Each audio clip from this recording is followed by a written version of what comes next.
Hey, everybody, welcome to Comic Book Curation. I am Polly, and welcome to our 100th episode. Yay! And joining me, as always, is Inquisitor 8.1 Quiz. How you doing? Did you ever think we'd get here?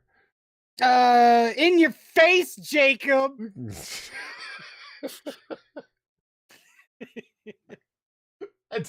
Did I forget to capture the chat? Yes, I did. Why? Because it's Comic Book Curation and we're completely unprofessional. That's the way it goes. And rounding out our triumvirate of awesome for 100 fucking episodes is none other than Jack from Bad Comic Reviews. Jack, how the hell are you? I'm doing, it's been a mixed day, let me tell you. But I hear you. Real quick, I want to thank Ranting Monkey for sending over a donation that it was really generous of him for sending over, and Tomako for contributing to it. That was really, really nice. And I wanted to thank those guys real quick. Well, but generous anyway, are always awesome. Yeah. This is the black and white episode, so we have to do some black and white stuff. What's first on the list, Polly? Of black and white things to do? Yeah, it's a black and white episode. Well, yeah, I know. People can tell by looking at the screen. Everything's black and white. Did I go through the trouble to desaturate everything to make sure it's all thematically consistent? Yes. Yes, I did. Well, we got all kinds of black and white stuff to talk about, but we didn't want. I'm watching Spider-Man and His Amazing Friends and on like a really, really old tube TV that's in my basement. And why is Smooth Yoda gray? That's what I want to know. And, well, okay, there's Spider-Man Noir. Makes sense. He's in black and white. It's fine.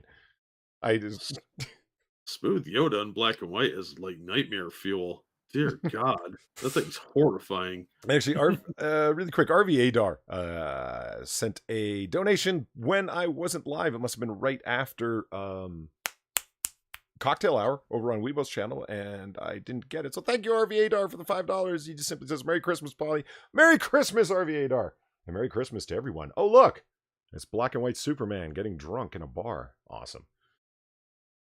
So what I wanted to cover today were some black and white things. We're going to talk about black and white comics. I'm going to talk about the first two black and white comics I ever read. I still own those original copies. Just for fun. I'm going to talk about some of the new stuff that's coming out in black and white that's awesome. We're all going to pitch our what we think is an awesome black and white comic by the time we get to the end of the episode. But we didn't want everything to be strictly on the subject. So we're going to be talking about some stuff that's going in and around instead of just focusing on how awesome we are, though that could easily fill a whole show, you know. Part one of many. Yeah.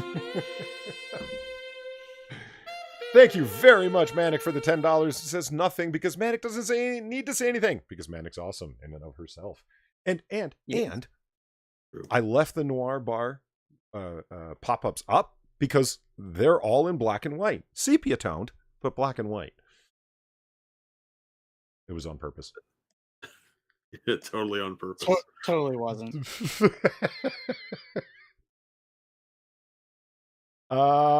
Some of the stories that we wanted to talk about today involve rumors around Lucasfilm and what they're doing with Luke Skywalker. Really? You're gonna try and rehabilitate that? Well, we're gonna see how that's gonna work. Some stupid shit that James Gunn is getting into because he's a moron. Some unfortunate things that they're thinking about doing with the animated XMen series. Brace yourself, Quiz. A Comicsgate thing that's been going on forever and ever came to an end.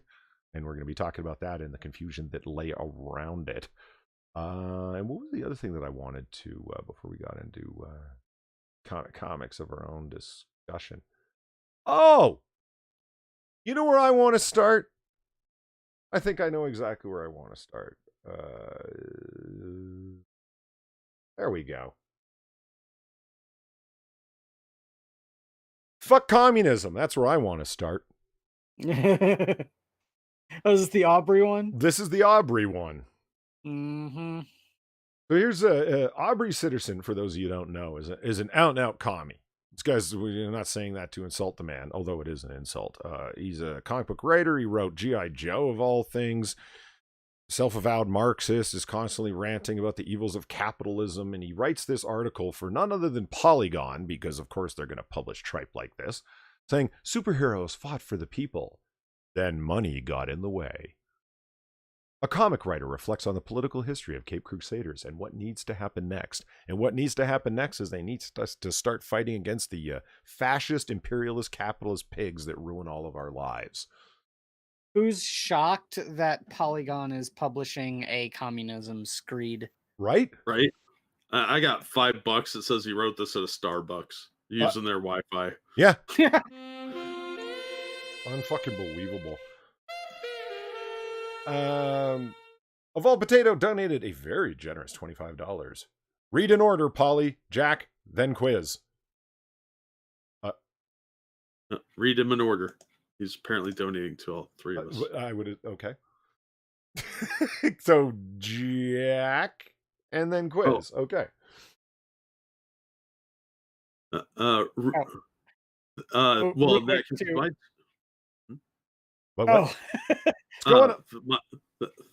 Thank you, Evolved Potato. Read in order, Polly, Jack, then quiz. It As looks well. like something got cut off. Yeah, it might have been. Yeah.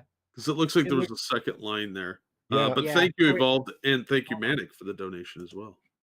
Okay. Yeah, I was about to say yes. Thank you, Manic, and thank you, Evolved Potato. Read in order, Polly, Jack, then quiz. Well, you know what I can say about Evolved Potato? Because I do see the quotation mark and then nothing. So yeah, unfortunately, I do think Jack was right. Something got cut off. Sorry, dude. Tweet it at me, man. I'll read it out. How about that? Yeah. Hell yeah. Same here. I think we're all following you, so. Yeah. Mm-hmm. And if I'm not, I should be. But no, Evolved Potato's awesome. Evolved Potato's one of our regular, he's a patron over at Noir Bar, and he's always in the chat and always posting our links, and it's more helpful than I think he realizes. It's always useful. It's greatly appreciated, man. Yeah, he's always dropping our links here, so. Yeah. Well, that's what I meant. Like, just is an extremely helpful guy. That was supposed to be 'Tis the Season. So I you get read it. the first line. And I was first. Deck the halls with boughs of holly. 'Tis the season to be jolly. Don we now our gay apparel. Troll the ancient Yuletide carol.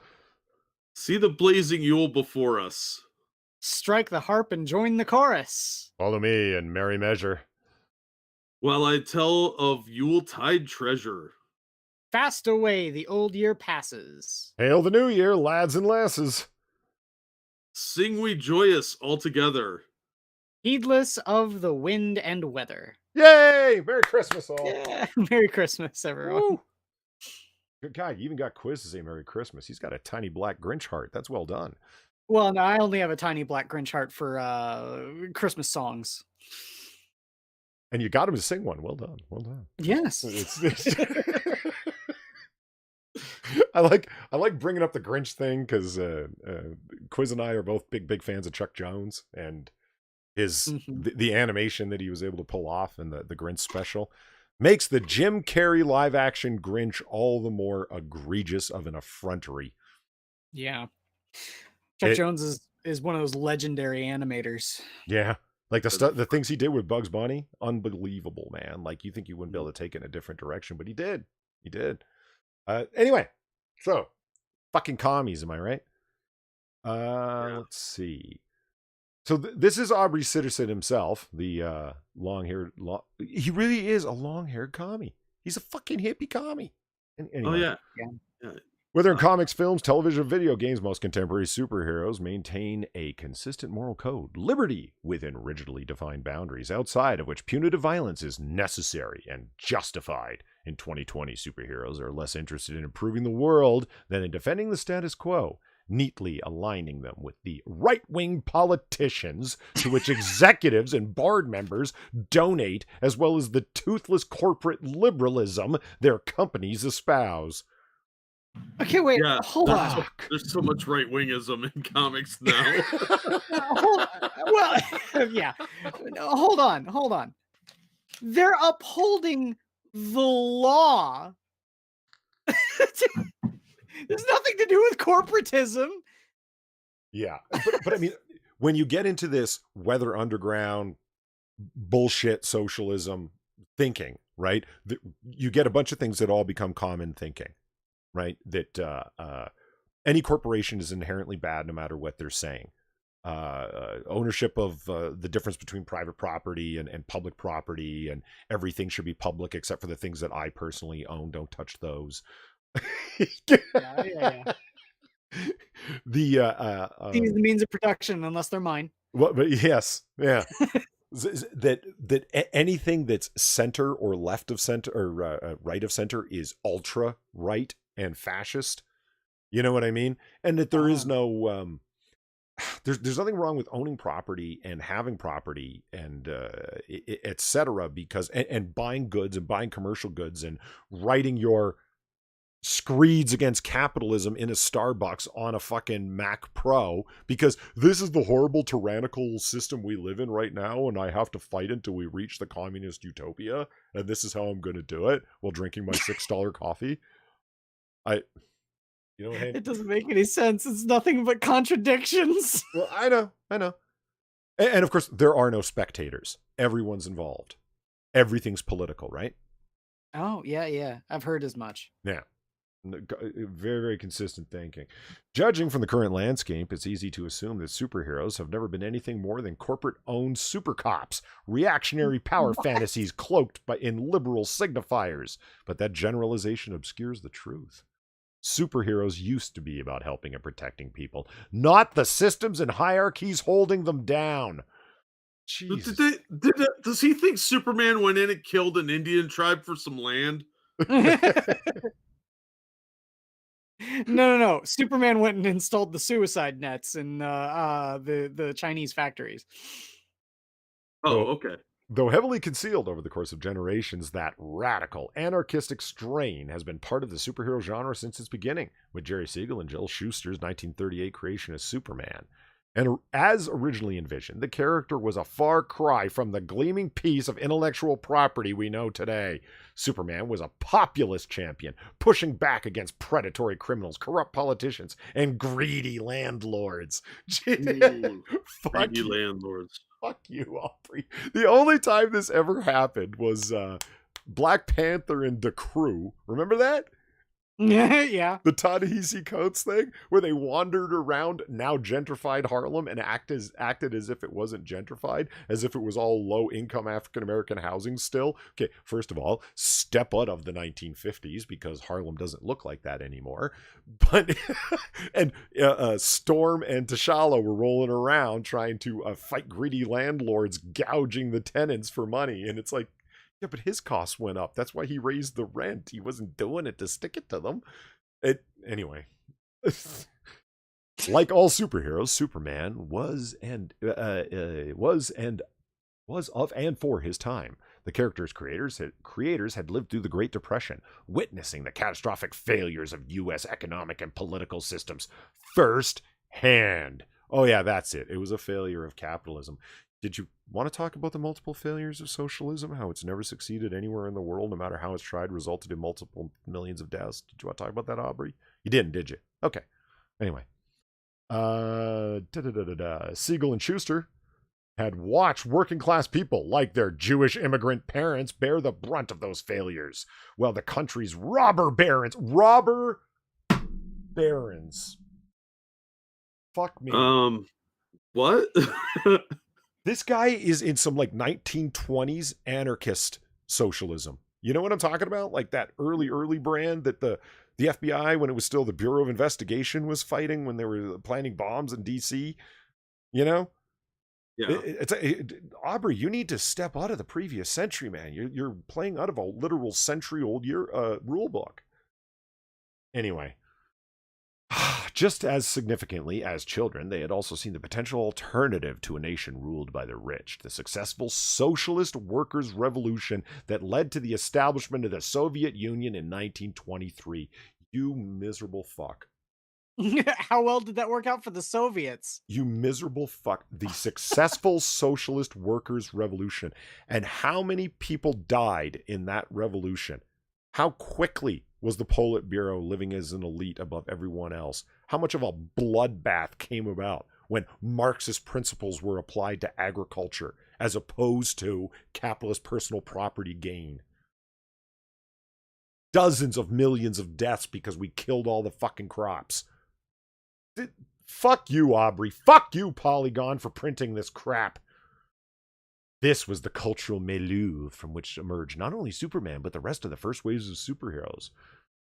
Rivaling Superman in popularity was C.C. Beck and Bill Parker's Captain Marvel, now Shazam, who combined the original superheroes' populist appeal with a fantastic childlike whimsy. Meanwhile, William Moulton Marston and Harry G. Potter's Wonder Woman, which totally wasn't just sexual kinks put into comics at all. Oh, wait, hold on. Do people not know that the best way to depower Wonder Woman was to tie her up with her own lasso? And it happened nearly every single issue? That dude totally did not have a fetish for that. Yeah, I was gonna say, totally not a bondage fetish. Yeah, look at the way he writes it. A polyamorous psychologist and self-help author used feminist ideas that wouldn't become mainstream until decades later. Feminist ideals like being tied up You're by rapey men? This is insane. Like, you realize he made her in Amazon because Amazon was the stereotypical notion of the superpowered woman and yet a to be dominated fantasy kink, right? Yeah, he paid some chick to like dominate him. They did a movie on this. Yeah, they did. Yeah. Dude also invented the lie detector, which doesn't work real well. Yeah, Marston and the Wonder Women, like meaning like the super strong women, and like it's going off of a. People would argue now that is misogynist as hell to come up with the Amazonian ideal of like the super powered savage woman that's bigger and stronger than a man, the blah blah blah. That's why he made her the Queen of the Amazons, Diana. Because again, it's all working as kinks and stuff out, and like one way or another, okay. But he was ahead of his time with the he was way ahead of his time with the feminist ideals. Fuck off. I need to address something real quick. Sure. That just came across my desk. Mm-hmm. I really want to thank Angela and Pete for getting me the ability to use Rosella's picture and the image that he drew for me. They had that monkey send that over to me, and I'll show you guys here in a second. But that's really cool of you guys. Thank you so much. Sweet. It's been the last like 20 minutes has just blown my mind. So I'm sorry to keep interrupting you, Polly. No worries. I mean, this just goes on and on. The conflict between populism. He brings in Batman and Bill Finger. Well, let's see what he says about Batman the billionaire, huh? Let's but for all the working class egalitarian populism on display, early superheroes also featured a reactionary impulse, most clearly displayed in Bill Finger and Bob Kane's Batman. The powerful benefactor uses his will to save the poor from themselves, grew to become one of the genre's most enduring archetypes, as exemplified by weapons manufacturer Iron Man and Monarch Black Panther. Careful. You're going to get canceled. You're going from the 40s all the way into the 60s there. Yeah. So what decade is this retard living in? He lives in Tumblr decade. He's like, I mean, if you say it's like superheroes used to fight for the people and then money got in the way, like it's just, he's trying to create a through line that superheroes used to be about the people's revolution, and then it came about money and then corporatism, and we need to get back to that. This is his attempt at a through line and all this stuff. I can't think of a single character that was 100% committed to communism in like absolutism here, like talking about the revolution and standing up for the worker and so on and so forth. There's characters like Green Arrow that have, rob from the rich and give to the poor sort of ideals, but like it or not, at the end of the day, he's still a vigilante that goes out and beats up thugs who are doing that, where it's instead of rob from the rich and give to the poor, it's rob the rich and give to me. So I don't get where this guy is coming from at all. It makes no sense. It's because he's an idiot. It's hard to wrap your mind around the magical thinking of a stupid person. Yeah. Well, I think it's just the fact that he's posthumously using legacy characters to try and prove a point. You know what this is? This is a really, really transparent high school essay that he has written. Oh, absolutely. But that's all most of these morons can do. Uh, Mm.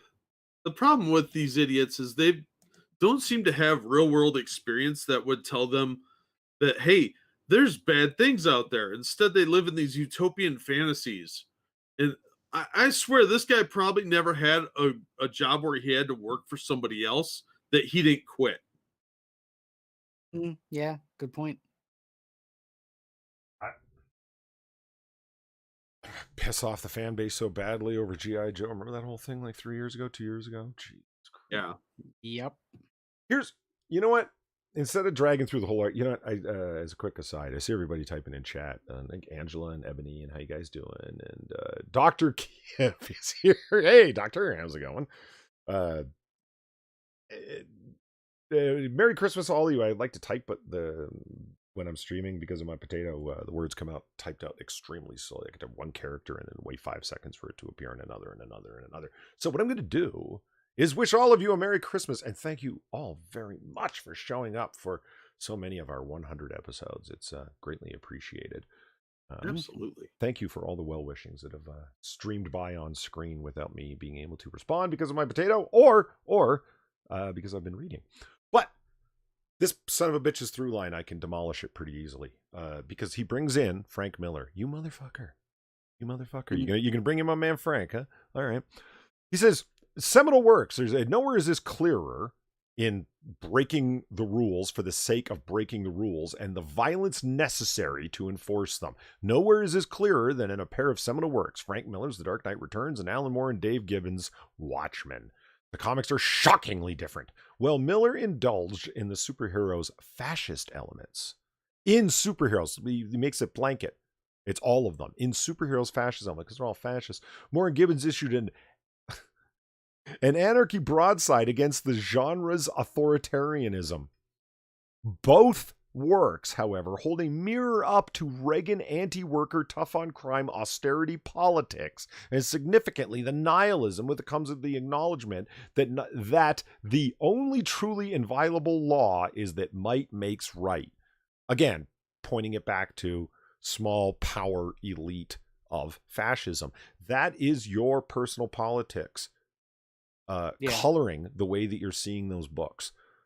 The way you can explain Dark Knight Returns very, very simply. It's high noon. It's high noon. That's it. That is embedded in the American ethos in a big way. The reluctant hero. Even if the American individual in question isn't actually a reluctant hero, that's how they'd like to see themselves. It's embedded in our cultural DNA. What happens in High Noon, the classic film, that is the most aired film in the White House. You should read something into that. Why is that the most watched film that's been played the most in the White House? Because that's how presidents like to see themselves, whether they actually are that or not. The idea is, I don't want to have to fight the fight. Well, the criminals have come to town. Well, okay, maybe things will get better. I don't know. Let's just see if some diplomacy will work. Let's talk to them. Well, it doesn't work. They've gotten more violent. You're going to have to pick up your guns and put your spurs back on. But I don't want to. You're going to have to. Oh, God damn it. They just crossed the line. Let me put my gun belt on. I'm going to go handle this. The reluctant hero. That's the ideal. That's what Batman does in Dark Knight Returns. He's retired. He's not Batman anymore. A gang of criminals named the Mutants take over. Corruption has taken over so bad in Gotham that the city has descended into near anarchy. And then anarchy does happen because the electricity goes out, lights go out. Batman says, fuck it, this is it. He rides out on a horse and declares himself to be the law for a night. He didn't want to do it. He did it because he felt he had to. That is not fascism. That is not, I rule Gotham from here and on out, and I am the new king. Bow before me. He says, for tonight, I am the law, when he didn't want to do it. That's heroism, like in this fictional world. It's not fascism. Get your fucking commie thinking away for a second and see it for what it is. It's pretty straightforward. To be fair, too, what else happens in that book? Bruce Wayne gives up all of his wealth and lives as a common pauper amongst the gang that he rehabilitates. Good, yeah, it's true. That's how it ends. He ends up broke. Wayne Manor's blown up. Spoilers. Yeah. He gives up all of his wealth, gives up his secret identity and everything to go teach other people in case the need might arise. Yeah. I mean, vigilantism, if you want to deconstruct and accuse people of vigilantism, okay. Outright fascism, he would have to be declaring himself some kind of ongoing leader. Seize control of politics and the police and so forth. The police were gone. Yeah. And I also want to bring up a thing about Watchmen too. Watchmen is supposed to be this great and powerful launch back against the authoritarian fascism, right? You mean like Ozymandias wanted to make himself king? Is that fascism? That serves a hate fact. He would have been better using V for Vendetta. Yes, V for Vendetta is a little bit more left wing than fucking Watchmen. What's funny about Watchmen too is that the character that is hands down the most effective in that comic book is made to be a parody of conservative values and mores. But here's the problem. Rorschach was right. Yeah. I totally forgot we did this comic, remember? You guys can't see the colors in this, but it is like bubblegum pink and blue. And this is Aubrey We Sitterson's. talked about it. Yeah. Yeah, we did in a previous issue. This is the comic that he wrote in response. This is the comic for the new era SJW superheroes that are there to fight the fascists and the Proud Boys in the streets. Like, you gotta be fucking kidding me. You don't see claiming individual morality, and this is vigilantism as much as it is Batman's vigilantism, just with a different morality. Batman's going after, well, the Falcone crime family. He's going after corruption constantly, right down to the street robber, to the dude victimizing the woman in a rape scenario. That's who Batman's going after. These guys are beating the shit out of people that are just like, in the middle of political protests. And when they flex their muscles, they become bulletproof. Jesus Christ, that's really the superpower you came up with for them? When they pose down like a couple of Chip and Dale dancers, they become bulletproof?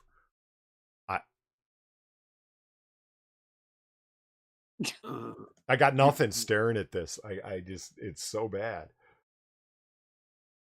Do these guys oil each other down after they bust crime? Because it looks like it. It does, and I can't help but think that Aubrey Sitterson, the guy that thought the way to stick it to G.I. Joe fans was to make sure that it had an excessively gay cover to stick it to them, and these are the two original characters that you come up with. Right. How does it end off? Workers of the world unite? Is that how you end it off? By contrast, Beef Bros, which is the name of his comic, is completely creator owned, and with any money raised above our funding goals split equally among the creative team and used to get started on the next issue. There are no corporate entities or unscrupulous bosses skimming off the top. Oh, so you must be really happy with Ethan Van Sciver and your boy Zach then. I'm gonna guess not, but hey, we don't have to be alone here. The hope is to inspire other comics creators, showing that there is a way to ethically produce books without placing yourself in the thrall of glorified intellectual property farms. As ever, any type of meaningful, lasting change will come, not with the permission of bosses and companies, but from the communities we build ourselves. Comics can be about that. Okay. You're talking about an industry. Communities we build ourselves. You're making money, Aubrey. Guys, you are selling a product. You are literally. Yeah, you're engaged in entrepreneurialism and capitalism. You know that, right? He also just finished a Kickstarter.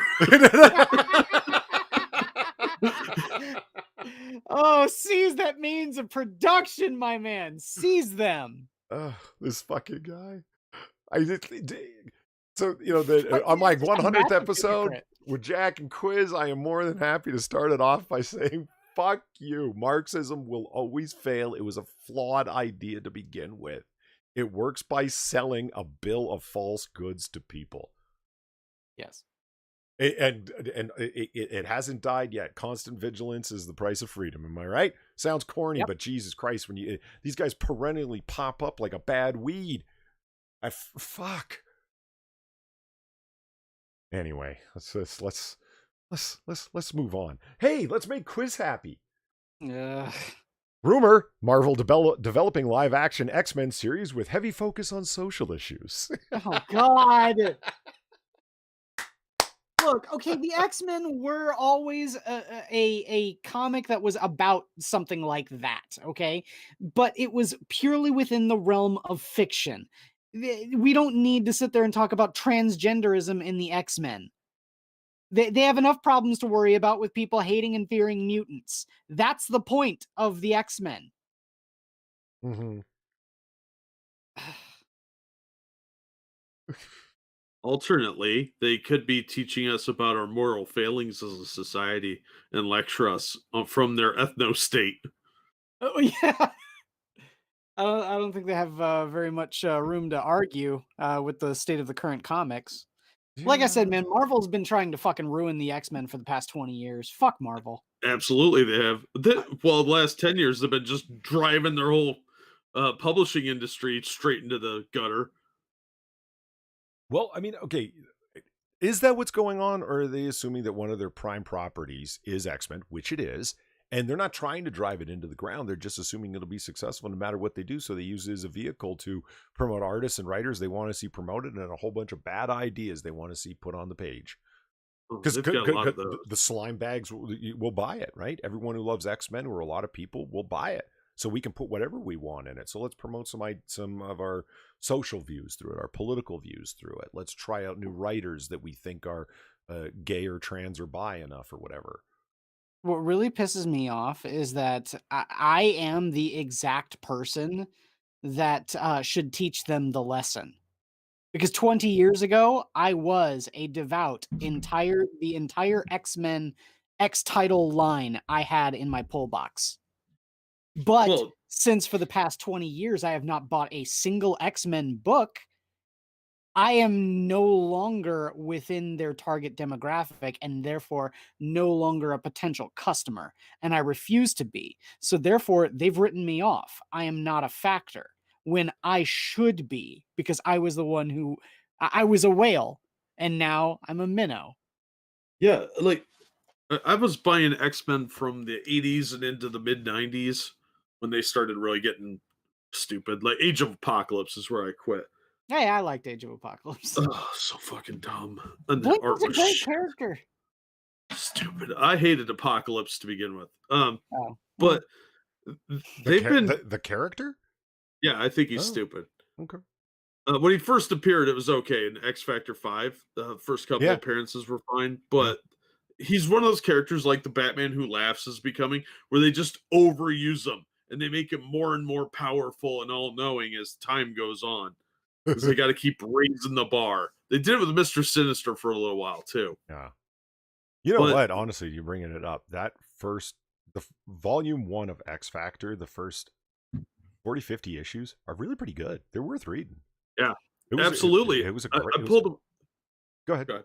Well, I was just gonna say it was a great run of a fucking series. Who would have thought that taking the key original X-Men characters, the 5 original, branching them off and saying, okay, these are X Factor now, that would have worked. I wouldn't have thought it would have worked, but yeah, it's good. It's worth reading, and they're available in collected editions. See, I'm not a communist. I'm a capitalist. Go buy comics. Support your local comic store. Buy a used collected edition. Well, Aubrey Sitterson would say the same thing, but going only to go buy his. Alpha Omega says, hey, who doesn't want to see Wolverine and Cyclops get it on? Now, I know what you were meaning, but that's one of the things that I thought was kind of cool about Age of Apocalypse, was that there was a knockdown, drag-out fight between Wolverine and Cyclops. Wolverine gouges out one of Cyclops' eyes, and Cyclops blows off one of Wolverine's hands. But you knew what he was getting at with that line. I know it. Okay, just I thought maybe you forgot. We cover a lot of issues here, and everyone's turning gay. I thought maybe you lost sight that apparently they're in a threesome. Apparently, you mentioned the first 50 issues of X Factor, or so. Yeah, but I just recently picked up most of those issues from a dollar bin.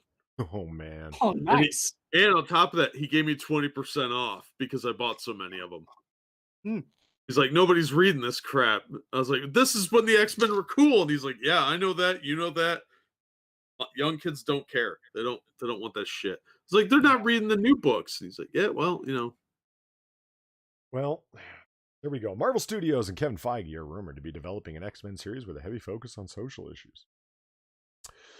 There have been plenty of rumors recently detailing Marvel's plans for introducing the X-Men into the Marvel Cinematic Universe, but we No. But we hadn't really gotten wind what an actual X-Men series or movies was. Wait a minute, I just had a horrifying thought. Hmm. So the former Ellen Page played Kitty Pryde.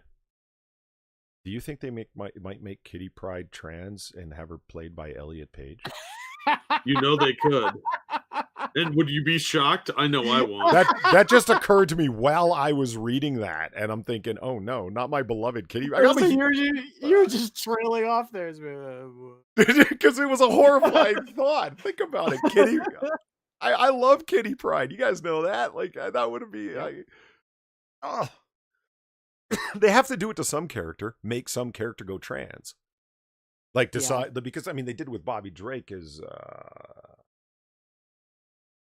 somebody that Bobby Drake being gay, no one will be happy unless Iceman Bobby Drake is gay, because suddenly they make him gay and retcon that he had been gay his whole life and he had just been chasing women to hide it, I guess. It's like, because that makes sense. Yeah, let's go sleep with women to show you're not attracted to men. All right, yeah. It's a dumb sort of thing that is an extremely popular trope amongst gay fiction. That was that whole scenario, the whole womanizing and chasing women thing, just to appear not gay and then suddenly realize that, oh, holy shit, I'm gay. That was in Bohemian Rhapsody.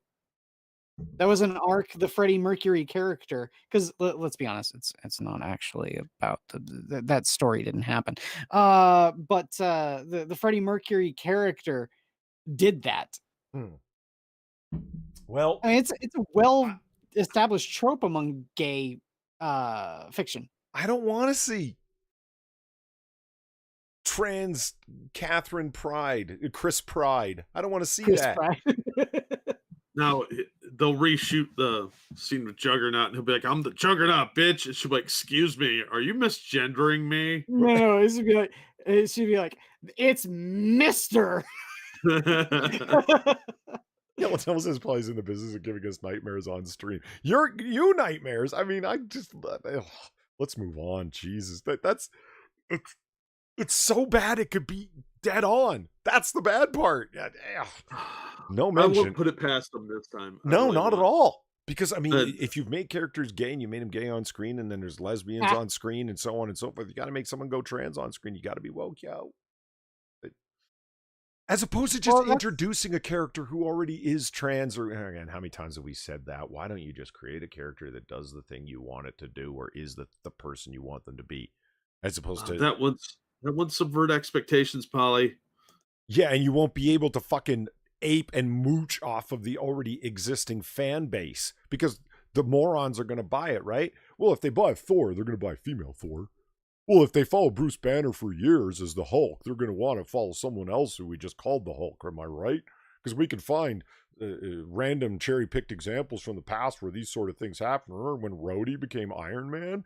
And it's like, yeah, but Rhodey was a character inside the book that was friends with Tony Stark, and then it made sense, and that's why nobody found it confusing when they were watching it in the Iron Man. You guys have just lost sight of how to write fucking stories. That's fuck. However, a recent rumor claims an X-Men series is in development for Disney Plus. I wouldn't be surprised, Jesus Christ, they're throwing everything but the kitchen sink at the fan. And it has been jump-started because Disney Plus subscribers are showing their support for the old 90s X-Men animated series. Well, because it was good, not because you... See, I have it when it was produced by 20th Century Fox, not by Buena Vista. I own the DVDs. Fuck Disney Plus, and fuck Disney. You think they're going to make Wolverine Australian again? They should. Make Wolverine Australian again. Start that hashtag, everybody. Yeah. For those that don't know, there was a pilot called Pride of the X-Men, I think. Yep. It was.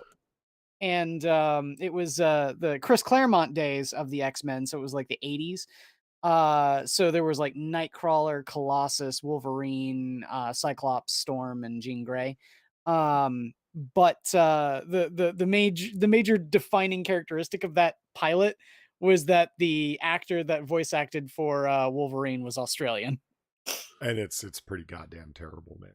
So Yeah. I like to think that it went down like this. Like, who tell me about this character? Oh, it's Wolverine. He's like Canadian or something. Well, how do you do a Canadian accent? I don't know. Just do Australian and knock it down a notch. All right, mate. They're full bore with it. and there's the problem with it, right? Like, I'm not trying to argue for I'm trying to argue for credibility in a role, not naturalism. Why don't you get somebody with an actual Australian accent or a really talented voice actor? Because accents tend to be mild, not "Oi, crikey, blag!" Like, it's just like, it was so over the top. That's what makes it funny. That's what Pride of the X-Men's up on YouTube if you guys want to go watch it. It's like Pride, like Pryde after Kitty Pride, soon to be Chris Pride. Yeah. Jesus. The rumor is such that Disney execs were caught off guard with the Disney Plus viewership for the old 90s X-Men animated series because they don't like the current trash that you're producing. So they're like, oh my God, this stuff back in the day was so much better when they still knew how to write. And they are considering developing a live action series with a huge budget that aims for a similar vibe, except everyone's going to be focused on social issues constantly. Well, do they not remember that they already tried this once? Did you guys ever see the pilot for Generation X? Oh, yeah. Yeah, I did, actually. That is a Yeah. heat fact. Staying focused on the rumors. New Star Wars rumor reveals Lucasfilm's roadmap to redeem Luke Skywalker. I don't know. Redeem? Oh, does that mean that they're admitting that they fucked over Luke Skywalker in the new trilogy? Well, do they need to admit it or simply watch their own film and realize it? True. Well, now we got to be careful about this because don't get your hopes up. They're not getting rid of the new trilogy. They're just going to try and patchwork it. Indeed. It's a new Star Wars rumor reveals that the Lucasfilm roadmap for how they plan to redeem Luke Skywalker is first yeeting Kathleen Kennedy to the sun, and then following his 2 appearances in The Mandalorian Season 2 finale. Spoilers! If you haven't seen The Mandalorian Season 2 finale, the episode closes with Luke Skywalker arriving at Moff Gideon's Star Destroyer, mowing down a platoon of Dark Troopers, and then engaging Goku with him in a master something, and shoot again! The recent rumor...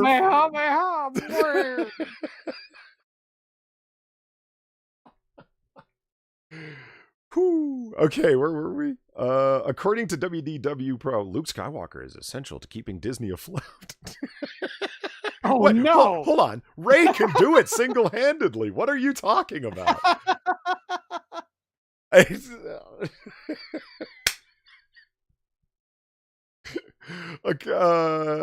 Keeping Disney afloat because the sequel trilogy at the end of the day was a failure with merchandising stagnating and the Star Wars brand being severely damaged following The Last Jedi and subsequently The Rise of Skywalker. Don't lie. It was awesome. Everyone loved it. It created a whole new mythos. There's all sorts of children running around. I'm Poe Dameron. I'm Rey. Yeah, right. I just... I cannot help but hear that name, Poe Dameron, and think of South Matt Park Damon? making fun of Matt Damon. Yeah. Poe Dameron! Thanks. Now I'm not going to be able to unthink that every time it comes up. Well done. You're welcome. Fuck. They need Luke Skywalker to be back, redeemed, and the Jedi Master. Fans want him to be. Toy manufacturers need Luke Skywalker back. Marketing needs Luke Skywalker back. Game developers need Luke back. God, look how cool he looks. As like the old Jedi. Anyway. And apparently there's a plan to bring Luke Skywalker back and redeem him despite The Last Jedi's depiction. Who redeemed Anakin Skywalker and brought about the downfall of the Galactic Empire. And that Luke's depiction in The Last Jedi will allegedly be all an act to protect Goku from being discovered by the dark side and the forces of the Dragon Balls. Is that what the baby Yoda's name is? Is Goku? No, it's Grogu. Yeah, Yeah. Goku. Yeah. Yeah, I was being a dick. We're here for entertainment. Yeah. Laugh. It's fun. Yeah. I'm drinking. It's Christmas. I'm drinking. You need to cut back on the portions of rum you're putting in that eggnog there, Polly. Bourbon in a giant insulated thermos that's mixed with iced coffee, and it's a double bourbon with eggnog. Yeah. Ooh. Yeah. Merry Christmas, everyone. Merry Christmas. Yeah, but is that baby Yoda's name is Goku? Yeah, Grogu. Yeah. Grogu. Does he play the Yu-Gi-Oh? I don't know what that means. I don't know either. But He's trying to bring in Yu-Gi-Oh. Is that knockoff of Poker Man? I have no idea what you're talking about, Polly. It's called Yu-Gi-Oh. Yu-Gi-Oh sounds like something a kid would say when he pooped his pants. I made a Yu-Gi-Oh, mommy. We've hopped the rails and we're still going full steam ahead. I don't know what the fuck.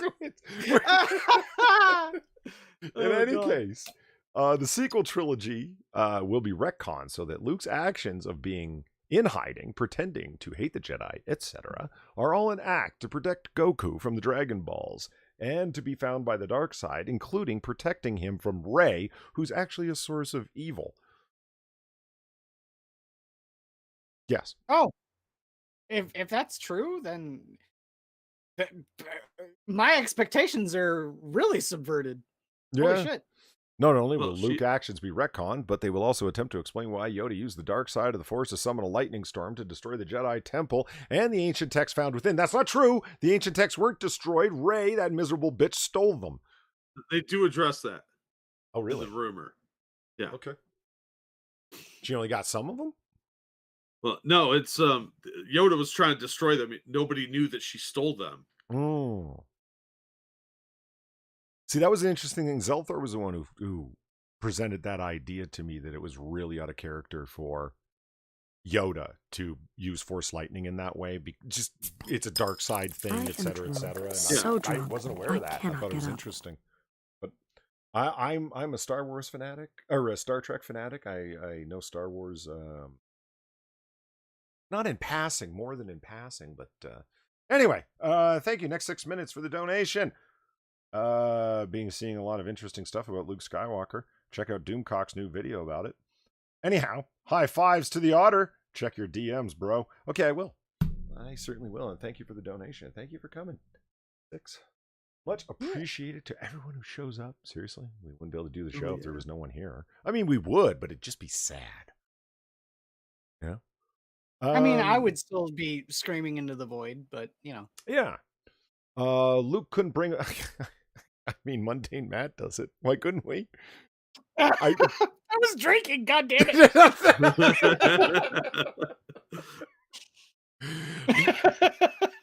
Luke couldn't bring himself to burn the books that he believed would place Goku in danger, even if he knew it must be done. So Yoda, in Force Ghost form, had to do it for him. Except that miserable bitch Rey came in and stole his shit, which is a strong lesson for everyone to remember. You don't just invite some random woman into your home who shows up on your doorstep because she could steal your shit and take off in the middle of the night. Or man, I don't know. I'm just saying from a man's perspective. You know? Yeah, if you're gonna hook up with a random chick, you do it at a hotel. Tell her your name is Matt Jarbo and put the room under her name so she has to pay when you leave in the middle of the night. Okay. Are you at least leaving her payment on the dresser? Not. Yeah, we'll go with that. Yeah, she just didn't steal that dresser money, man. She went for the full pot where it came from. You know what I mean? She saw them Benjamins and knew they had brothers and went looking. Okay. So, exactly. We all need to admit that Rey, since she's a Mary Sue, was totally trying to gold dig on Skywalker. She's like, yeah, he looks like an old monk, but Jedi's got money, yo. Or at least some rare old books that can hawk. What'd she do? She stole his books. She stole from a monk. Yeah, no kidding. Oh, look, it's Goku with the Dragon Balls. See? Ah, yeah. Yeah. As for why the books needed to be burned, WDW Pro explains that one of the books, called the Ramadan, contains an ancient prophecy concerning Wait, Goku. What? I just assume what I'm saying is full of shit. Okay. Okay. The Ramadan. According It's to the novelization of the Islam holiday. According to WWE Pro Wrestling, this prophecy ties into Anakin Skywalker, bringing balance to the Force by killing the Emperor. Pro wrestlers are my favorite source for Star Wars knowledge. Yes. He doesn't specifically explain how Goku is tied to this prophecy, but WWE Pro Wrestler does claim that Goku will bring peace throughout the galaxy. Well, once he gets all the Dragon Balls, of course he will. Yeah. The Ramadan is seen in Star Wars Rise of the Skywalker Visual Dictionary. It describes as a well-known influential work that one must fast to read. The original was thought destroyed over 5,000 years ago, but was found by Master Skywalker during his exploration of the subterranean ruins in an oasis in Oasis. It collects 4 varied and conflicting origin stories of the cosmos and the Force. Or do the Wills come into it? Do they go full back? I don't know. I have no idea what you're talking about. George Lucas, when he originally wrote the story, had this grand vision that the entire Star Wars story was being told by these sort of cosmic creatures, cosmic entities, if you will, called the Wills, and that his Go ahead, Jack. The big tall bald dudes wearing white robes that hang out on the moon. They're the Not Watchers. related to the Watchers. No, Yeah. totally original, do not steal. And there's this one rebellious one that occasionally interferes called Uatu. It's fine. I love it. Goku will allegedly be a new type of Jedi that unites dark and light with Anakin and Luke, both training him somehow. WWE Pro Wrestling does not know how everything will be fleshed out, but they do plan on doing a Luke Skywalker series using CGI and deepfake AI technology. If you want to talk about some convincing deepfake technology, shit. I think I got a story about Gal Gadot here somewhere. Hold on. Ooh. Okay, so somebody asked previously. Probably not a deepfake. Look at this Ray's Library. Hold on real quick. Evolved Potato, thank you for the donation. Okay. From my memory, there was a Jedi lightning bolt, and I looked it up, and it's called Electric Judgment. How does that not sound like a disco band? Yeah, it sounds like either a disco band or an 80s techno new wave band. Yeah. I see it more as like a 70s funk band. Like, at least it's not Electric Youth, because that's a Debbie Gibson song, and it would make Star Wars really weird. Did you know Debbie Gibson was in a movie with Tiffany? Yeah, it was one of the Sharknadoes, wasn't it? Which Tiffany? Tiffany, I think we're alone now. Oh. Does she not have a last name? She probably does. Zendaya does. It doesn't mean we say it.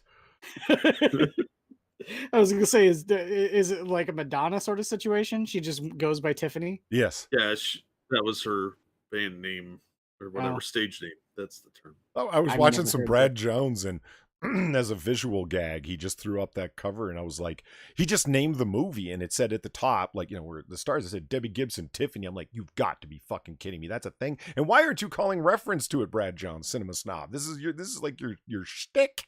I mean, yeah, your wheelhouse, man. Like, why didn't 70s? Like, it was the videos I was watching last night was about the Amityville horror, and somewhere in that video he referenced that.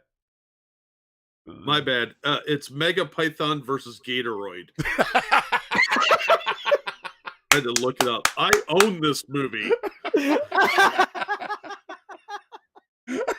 How did he reference that in the Amityville horror video? I don't understand.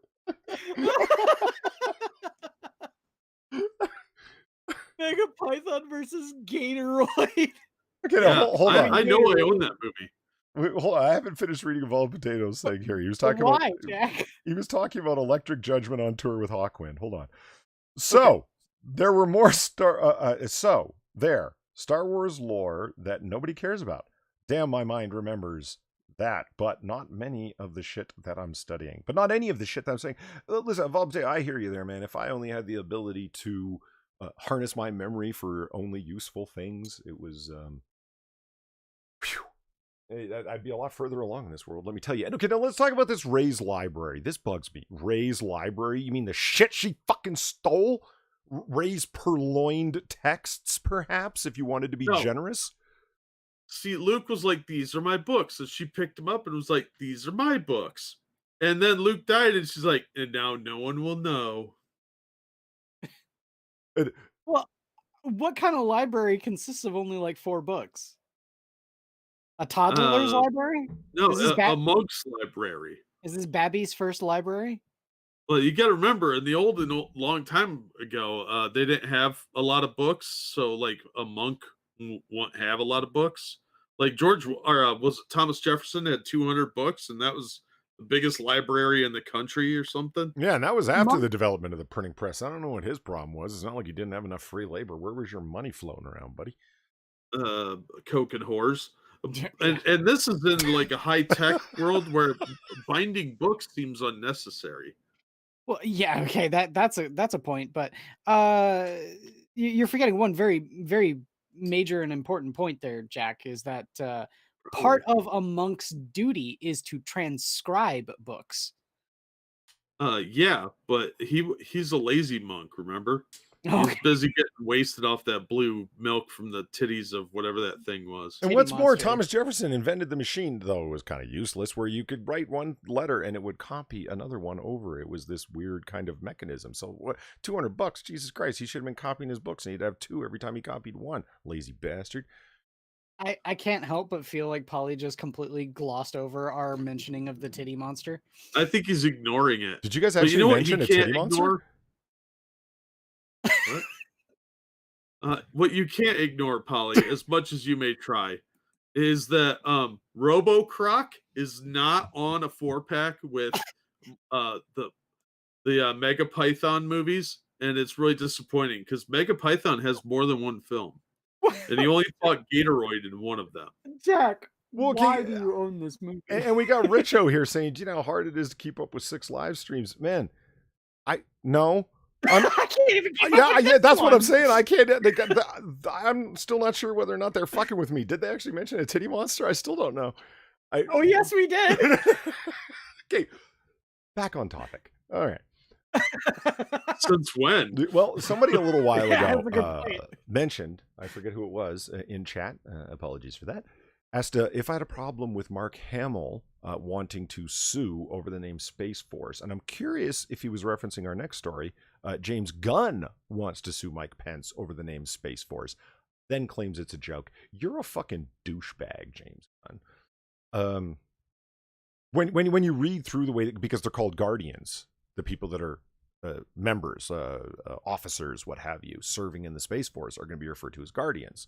And that's not a new thing. People that were part of the Space Command as it existed previously before it was consolidated. It was part of the Air Force, right?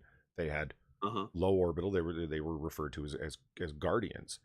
And there's nothing new there. And this fucking douchebag who lives on Twitter floating around with other champagne socialists cracking jokes about fucking pedophiles and then sneak hiding off for a fucking couple of years until they can rehire his dumbass again because he's got half of Hollywood blackmailed because he knows they're all actual fucking pedophiles. I'm kidding. Alleged. It's a joke. Calm down, you two. Alleged.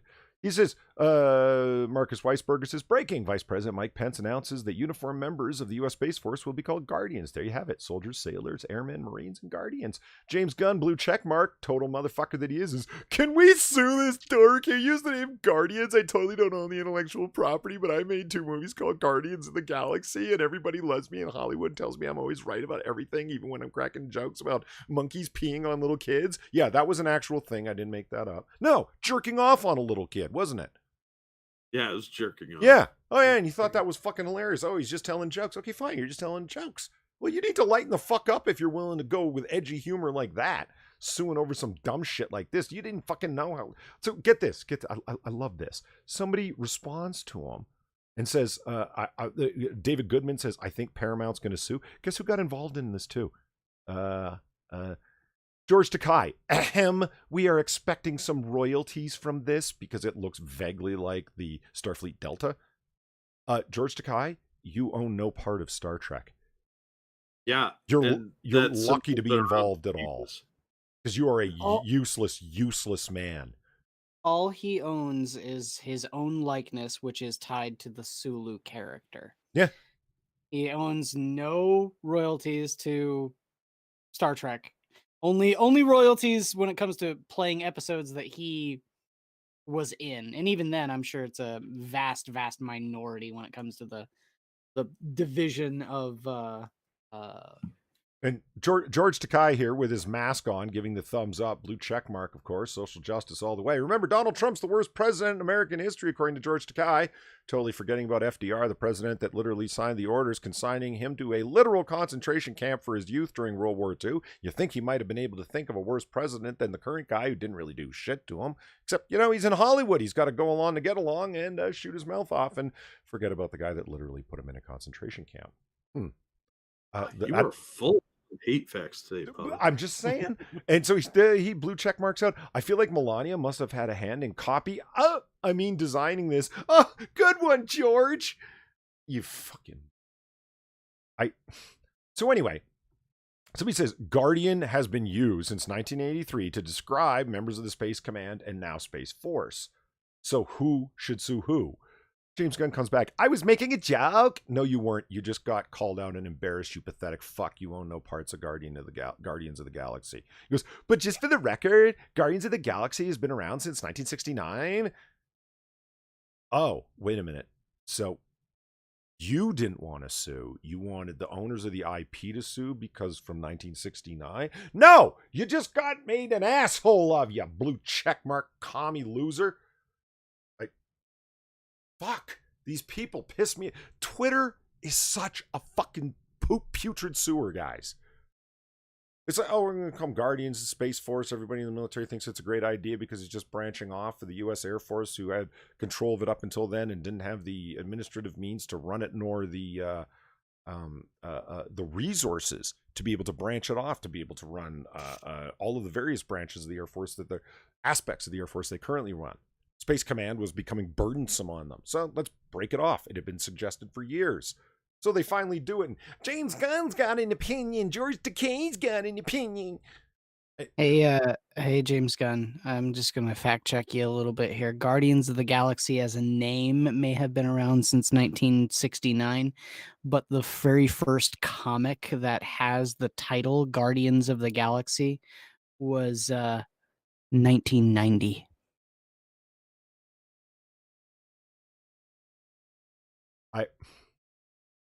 And then he does it again. Again, it was a joke. Again, Guardians of the Galaxy first appeared in 1969. Again, the Space Force member who came up with the name is a fan. Seems like a cool guy, and I wish him the best luck. So this is him trying to, again, respond to it, right? It's like, oh, well, no, the members of the Space Command weren't called Guardians, and actually it was another guy who came up with the name and this other thing, and he was a fan, so fuck you.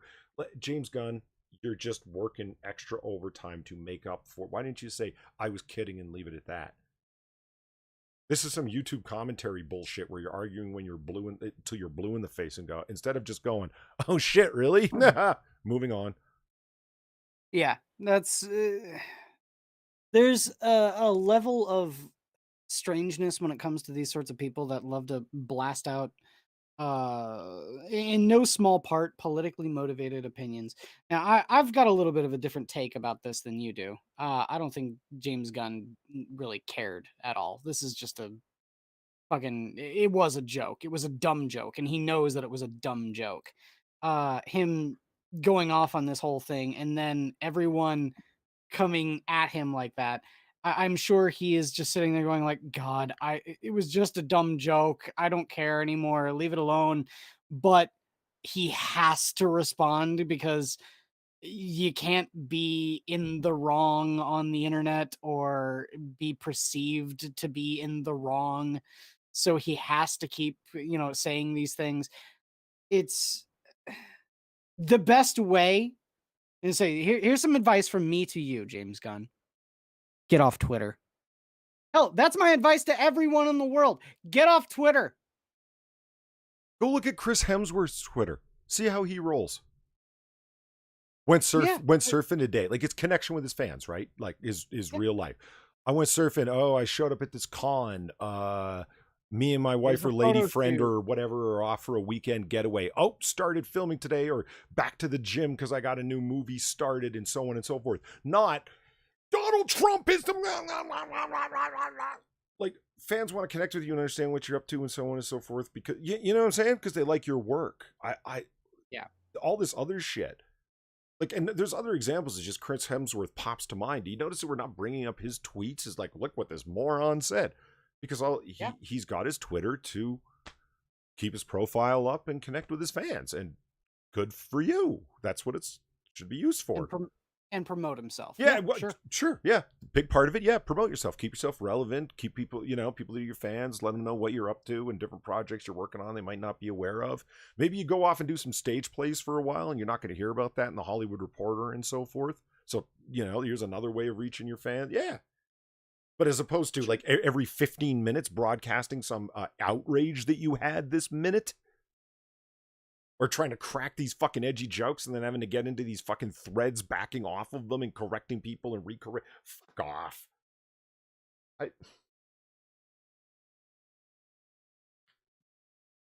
Anywho, Ebony Williams says she'd like to make a t-shirt that says "Okay Pinko" or "Okay Commie." I'm okay with this idea. Yeah. That's a great idea. It really is. I'm totally okay with this idea. I would wear a shirt that says "Okay Pinko." Okay, Commie, I wouldn't be able to get away with it on campus. Okay, Pinko? Yeah, because there's enough ignorant people that would be sure what I meant. It's like, what is for Operation Pink, which is something, hashtag women too. I know, I didn't know what it meant. Polly had to explain it to me. Seriously? Mm-hmm. That makes me sad. Yeah. See, this, I've said this before, and I'll say it again. I don't want another Red Scare. But would a Red Startling really be so bad? I want the Reds to be scared. Does that count? Not the baseball team necessarily, but them too. I don't know anything about get them back in the fucking World Series. I know. I don't trust them. They're communist infiltrators, quite clearly. Okay. They hang out in Cincinnati. No, they're not. They're my baseball team. God damn it, Jack. So we're going to go into the most traumatizing Christmas classic specials ranked. CBR, fuck you. I don't know, man. Rankin Bass gave me some pretty fucking horrific nightmares. By nightmares, you mean awesome dreams? Yeah, exactly. Oh, hold on. Let's go dark mode. I'm just seeing what it looks like in black. Oh, it looks much better in black. Let's roll with that. Okay. You are seeing this message because of ad and script blocking software is interfering with this page. Disable it. No. No. No. Fuck you, CBR. No money for you. Okay. A Charlie Brown Christmas? You're out of your fucking mind. Like, are you fucking serious? Like, what was the word they used? Traumatizing. Really? Heartwarming? A poignant, melancholic? Sure. Endearing? Yeah, endearing, yeah. What do you mean? The Charlie Brown Christmas tree is legendary. The tiniest little person, no matter how sad, can share the Christmas spirit. What the fuck are you talking? Okay, let's find out what they're talking about. The gang appoints Chuck, director of the Christmas play, then ignores his direction, ridicules his efforts, and berates him for selecting a subpar tree. Despite the fact that everything always works out, Charlie Brown specials never force the other kids to confront or change their behaviors, and it's never quite clear if they're espousing or criticizing their capitalist illusions. What? I don't even. Is this written by Aubrey Citizen? Yeah, it's a good question. Who did write this? Rita Dorsch. Oh, she should read a fucking book. What are you even talking about? Like, it's a sad tree, and then Linus wraps his blanket around it to hold it up straight. It's not that bad of a tree. Like, what do you mean? They're never forced to confront their imperialist capitalist ways and change their behavior. Like, oh, fuck off. Did you watch the same special I did?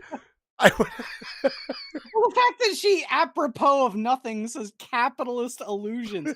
Fuck off. I don't even want to read all the rest of these. I know what they're gonna be. Charles Schultz, like they're very Christian. We all know this. This is like right, like Peanuts or lots of Christian messaging in it. He was a big Christian himself. Where do you get capitalist illusions from? It's all supposed to be like heartwarming, and even though Lucy's a bitch, you know, Charlie Brown never lets it get him down, and like he just keeps going, and like capitalist illusions. What? It's not like the evil banker came and foreclosed on Charlie Brown's house and Snoopy's doghouse, and they were homeless. Like what? I don't get it. Say, Fatty057 said they talk about consumerism in that one. And said he watched it recently.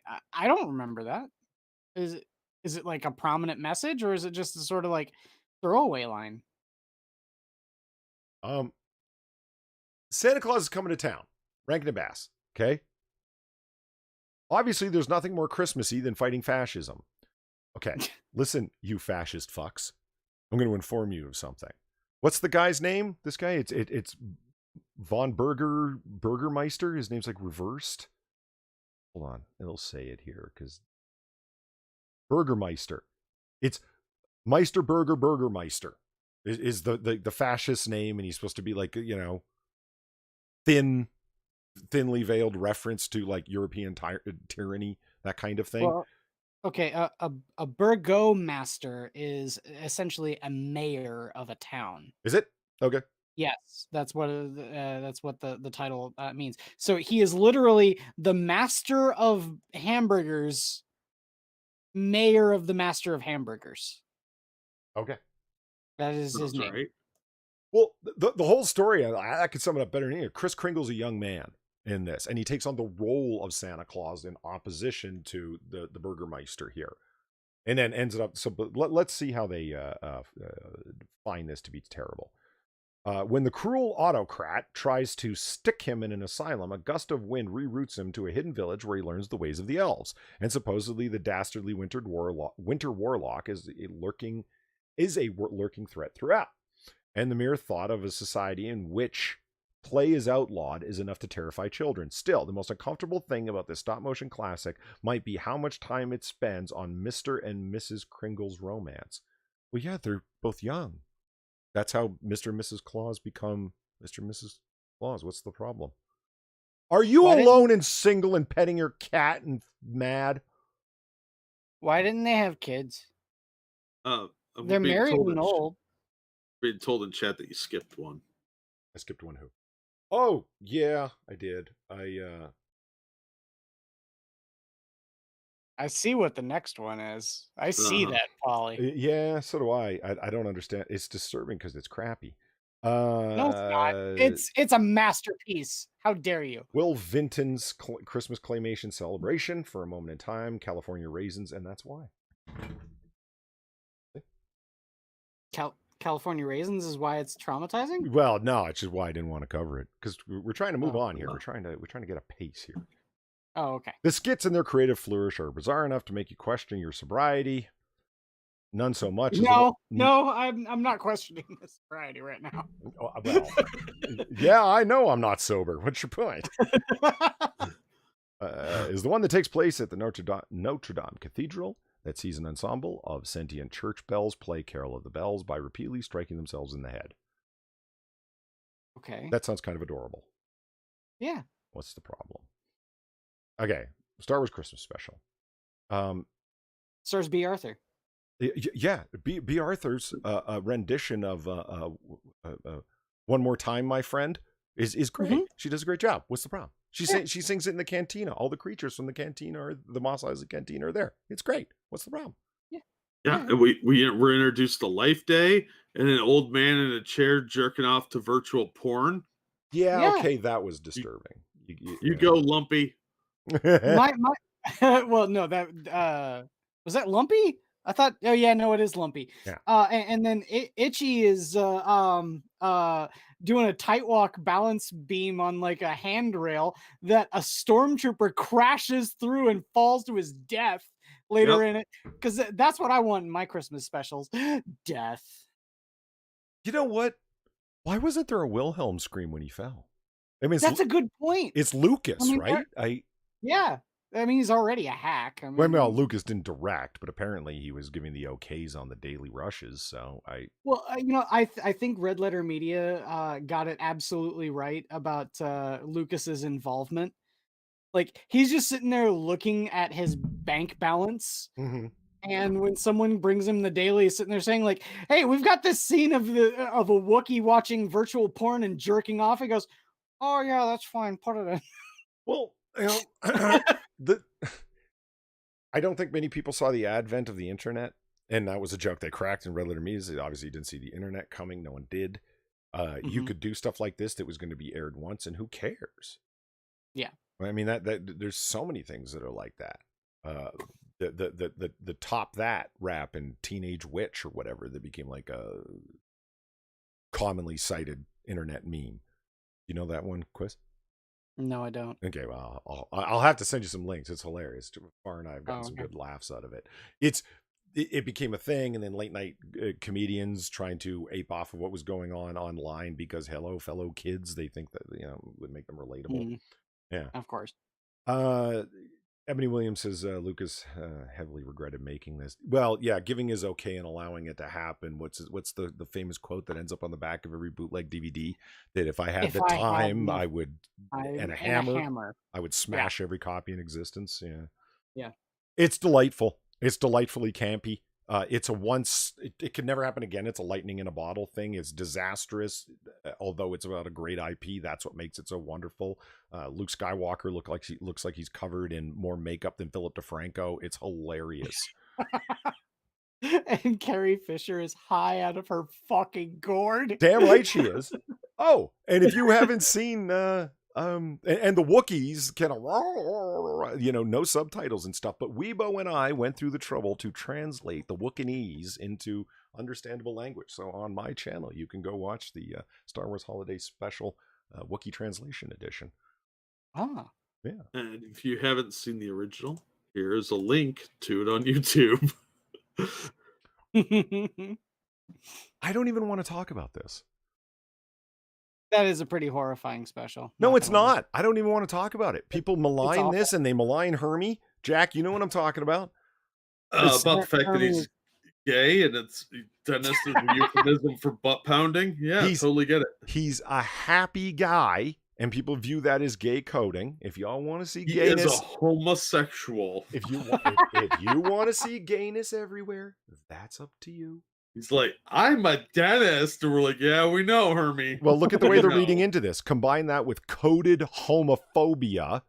So you're, nice, Jack. You're right in line. I don't think it's homophobia. I think, look, at the end of the show, he gets to be who he wants to be. It's homophobic. No, it's very liberating.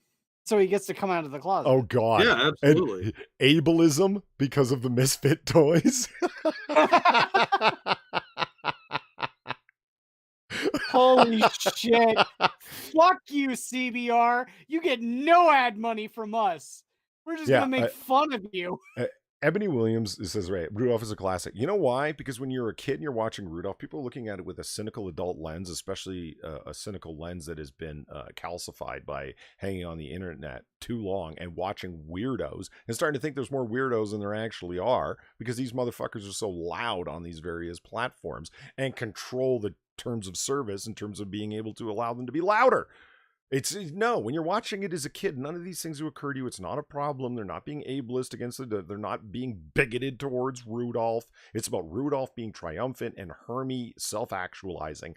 That's it. Think from the mind of a child. It's not a problem. Self-actualizing into coming out of the closet. You guys really got gay on the brain, man. It's just... Look, this Snowman silent special, I had never even heard of this. I kind of want to watch it. And the only reason I want to talk about this is because of the last line. This wordless, hand-drawn adaptation was inspired by an award-winning picture book of the same name by Raymond Briggs. The Snowman is simply about a boy who builds, befriends, and shares adventures with a snowman. Oh, okay. Except it's really all a metaphor for coping with death. Is it produced by Eloise Cole? Get this, because it gets funny. Okay, hold on. The quote at the end is golden. After a night of dancing and flying, the boy awakes to find his snow friend is melted. Unlike Frosty, this one can't be revived with Christmas magic, which was exactly Briggs's point. In response to criticism about the animated special's unhappy ending, the author replied, and I quote, "The snowman melted, my parents died, animals die, flowers die, everything does." Somebody called him at 5 a.m. I absolutely need to see this now. Like, holy shit, Briggs. Jesus Christ. And you'll die one day. Where's my coffee? Fucking hell, Give me a man. cigarette. Like, what was the word they used again? Traumatizing? Yeah. Not traumatizing. It's nihilistic as fuck. Yeah, it's nihilistic. That's good word choice. Like, what's up with you, Raymond Briggs? Holy shit. Because, like, this art style's nice. Raymond It's kind of Briggs. like watercolor. It's sort of dreamy. It looks nice. And then, but it's all written by this guy who's just like, we're all born to die. You know, like, what? Not wrong. He's Born just to an asshole. die. Wow. And Rudolph's Shiny New Year was forgettable. It was, but then Rankin and Bass did the I did like the constant New Year's in different periods. They go to where it's always 1776. It's always the 4th of July there. It was great. And that brings us to the Little Drummer Boy, which is actually pretty good. Get this. Little Drummer Boy has all the problems. And the idea is that he's poor. Everybody knows that from the song Little Drummer Boy. He ain't got nothing. All he can do is play his drum for the baby Jesus because it's the only gift he has to offer, right? And Mary and Joseph, and especially Jesus, are happy. That's just the whole point of the song. He offers all he has, and baby Jesus is more than willing to accept the gift because it's from the heart and it's all he has. It's a heartwarming song. Okay, and the people... Point of the song? What's that? Is that the point of the song? All I Yeah. remember from that song is parumpa pum pum. No, that's the point of the song. He's like, I'm a poor boy too, parumpa-pum-pum. I have nothing to offer to you, parumpa-pum-pum. He references that he's a king and he doesn't have like the good gifts like the gold, myrrh, the frankincense to offer. He goes, but I can offer to play you a song for my drum. And that's all, because that's all I got. And Mary nods, and so he does play the song. The ox and lamb kept time. It's like, you don't remember the lyrics of it in Rumpa-Pum-Pum?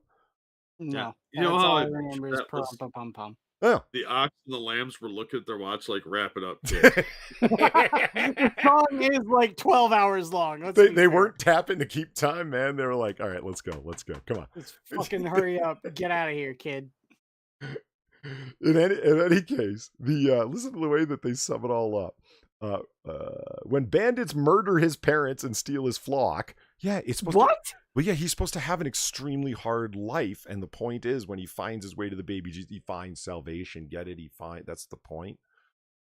And you don't see the murder. It's not like Uncle Owen on Peru, where you actually see smoking, meat-ridden skeletons in the desert. I was expecting that. That was a domestic. I saw that episode of Troops.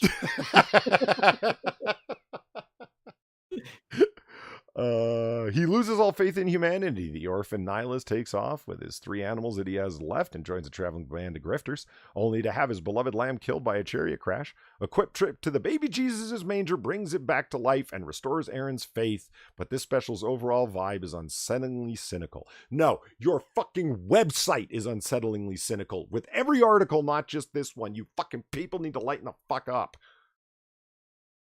And finally, the most unsettling Christmas special of all time is apparently the Smurfs Christmas special, which I just watched recently, and I was like, what?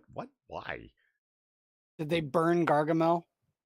No, the Smurfs barely factor into this 1982 Christmas special. Oh, no, that's not really true. It's focused on Gargamel because he's like the Scrooge. He's the bad guy, right? So we got to, give him the Christmas spirit. You see what I mean? Okay. The old man and his 2 grandchildren wreck their sleigh, and when Grandpa appears dead under its weight, he's not dead. He's just knocked out. Quit being fucking over the top, CBR. He's not dead. He's just sleeping. Yeah, He's asleep. he's resting his hips and checking the inside of his eyelids. It's fine. Shh, you'll wake him up. They end up being tracked by a cloaked stranger who is, by all indications, the devil. The stranger enlists a grinchy Gargamel's help in apprehending them. Presumably, he can deliver them all to hell. Fear not, though. Grandpa survives, and the Smurfs defeat the devil with the power of a song. No, it's with the power of their togetherness and their community that they are not going to be overcome by somebody of ill will, because they're all there to help each other. It's a spirit of Christmas, like Jesus Christ. No, that's the spirit of communism.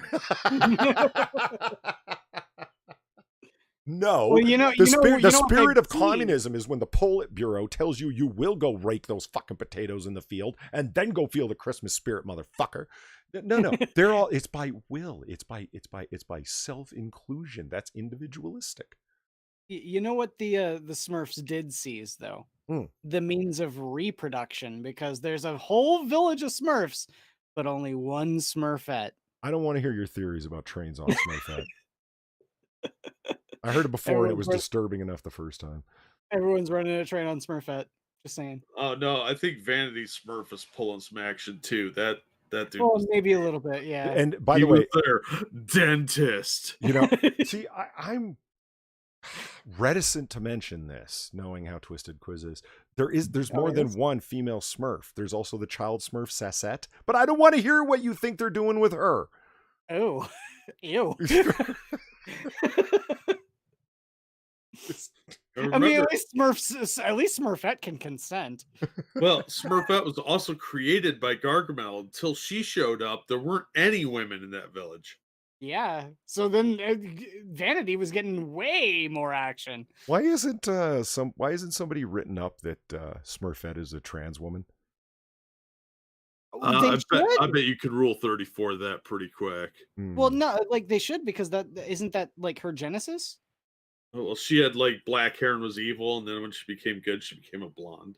Well, yeah. But that's the thing. Okay, look, I don't know the Smurfs very, very well. I know Gargamel's cat, Azrael. I know the general idea, the Smurf berries and so forth. That's about it. But I do remember reading that's not... Gargamel didn't turn her into... It wasn't a male Smurf. He turned into a female Smurf. It was a bad-tempered, dark-haired female Smurf that he did some magic on. Then she became blonde and nice. Wasn't that it? Again, I thought he created her. So what you're saying is that Gargamel unintentionally ruined a MGTOW society. Yeah, pretty much. Again, I'm vague on the Smurf lore, so I don't know. Well, I just looked it up, because if you type in "how do Smurfs," the first autofill is reproduce. So it was easy to find. But according to the Smurf fandom wiki, Smurfs are primarily a single gender race that are generally born male. Though Smurfs do not physically reproduce, they come into the world by a stork that delivers them to the Smurf village from an unknown location. Oh, that's bullshit. Yeah. Smurfs fuck. Smurfs fuck. Somebody quote Quiz on that in chat. Inquisitor 2020. Smurfs fuck. Jesus. Yes. All right. You know what? We said we were going to talk about some black and white comics. I think it's time we do so. Fuck yeah. I'm not sure which article, because we have a couple articles, one that Jack sent and then one that I grabbed. But mostly I think we want to talk about our own thoughts on black and white comics. Am I right? Yeah. We should probably talk about this. How about this one first? This article first, guys. I don't have it up on screen. But New York Magazine, pinko motherfuckers that they are, New York elitist sons of bitches that they are, have a particular publication that they call Vulture. Oh, that's sober. Floating around like vultures.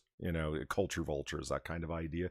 Teenage Mutant Ninja Turtles once caused a massive bubble in comics, the black and white boom, and bust. And through the length of this article, they end up connecting the rise in popularity and then fall of popularity of the black and white comics, the black and white boom, as it gets called, and they connect it with the overall comics boom, or comics bust, and the speculator fail of the late 90s, early 2000s. What? Yeah. No. Yeah. That's stupid. Yeah. they play it into being part of that. And I'm like, okay, well, this is unforgivably stupid. You don't know what the fuck you're talking about. That's dumb. It was publishing multiple issues, or excuse me, variant covers, and going bigger and bigger and bigger, and we're going to produce more comics, and everyone's going to want to buy first editions of stuff because they're going to be the whole speculator thing. We've talked about lots before. And then there was economic issues that were going on at Marvel where they got themselves in some really, really deep water and had to end up selling off the movie rights to a bunch of their stuff that they still don't have all of it back. That's why so many studios are making Marvel films that aren't Marvel, even though, you know, and then eventually got sold to DC. It's a well understood, well documented stories. And there's some really good mini documentaries on YouTube detailing it. And the people that stood up and saved it for good or ill, like saved Marvel Studios. It seems like a good thing until you find out where Marvel Studios ended up in current year. Am I right? Yeah.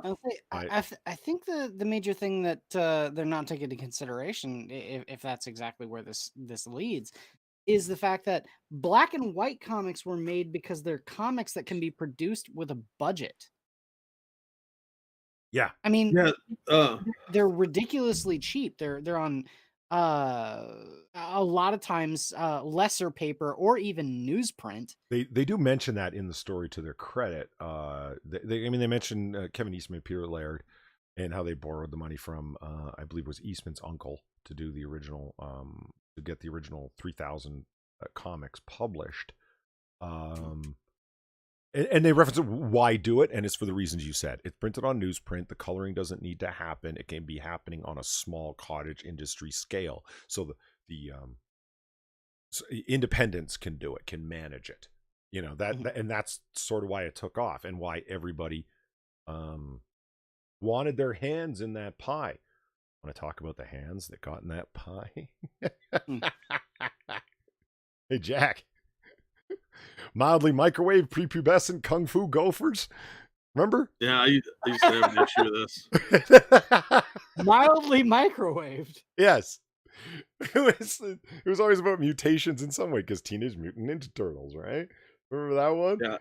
Everybody jumped on this craze. If they're mildly microwaved, they like their eyeballs would have popped out of their head. Yeah. Well, everybody had to jump on the bandwagon to try and cash in either through a parody or a knockoff.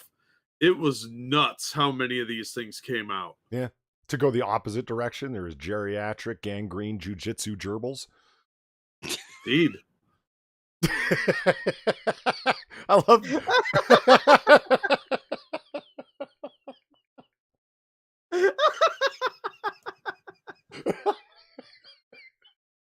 Oh my god. I love the art. I know. I love the shaky guy in the background with the pair of nunchucks. He's my favorite. What is he saying? Zeke? Yeah, I don't know. I just and then Zeke's laying down on the ground there. Oh. See his foot? Yeah. Oh, okay. He's saying like over. Zeke, are you okay? Okay, I get it. Yeah. All right.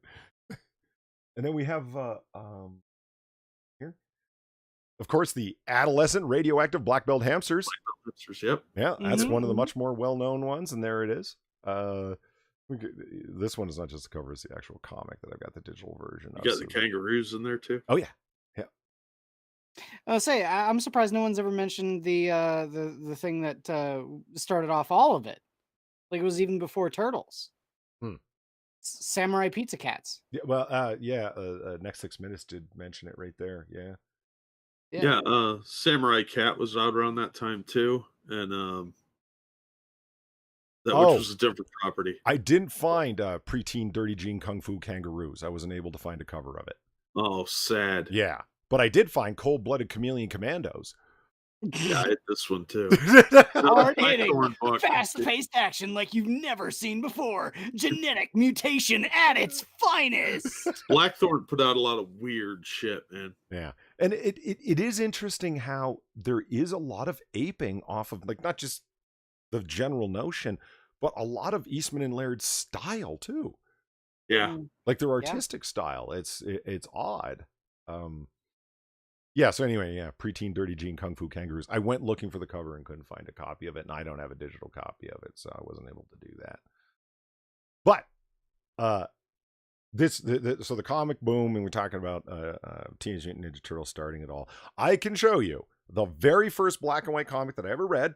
I bought a beat the fuck up copy out of the dollar bin, and it's what hooked me on black and white comics in general. Hold on, that is it right there. TMNT Volume 1, number 12. Classic. Nah, this is the first black and white comic I ever read. It was so beat up, it had a top of the corner torn, and I was hooked. After reading it, I'm like, this is like, when I opened it, I'm like, oh my god, it's black and white.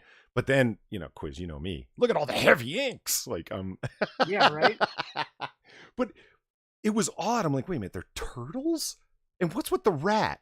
Like, I'm trying to figure the story out, if you know what I mean, and look at the detail that Eastman and Laird threw into their drawings. I mean, they cared, man. It's And so I remember as a little kid reading this, and this I just thought it was great. There's some survival. The whole story is very simple. What happens in number 12?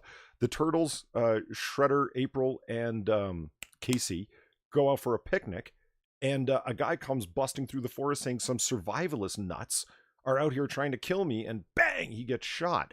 And the rest of the story is about them going up against, there's the survivalists and their survivalist leader. And they just fight them, and I'm like, I want to know more about. And so I just started grabbing every Turtles I could, whatever condition it was in. And then later on, when I actually had some money, after I got like a job as a teenager, went back and bought copies that weren't like completmore ratified. But that was it, which led very quickly.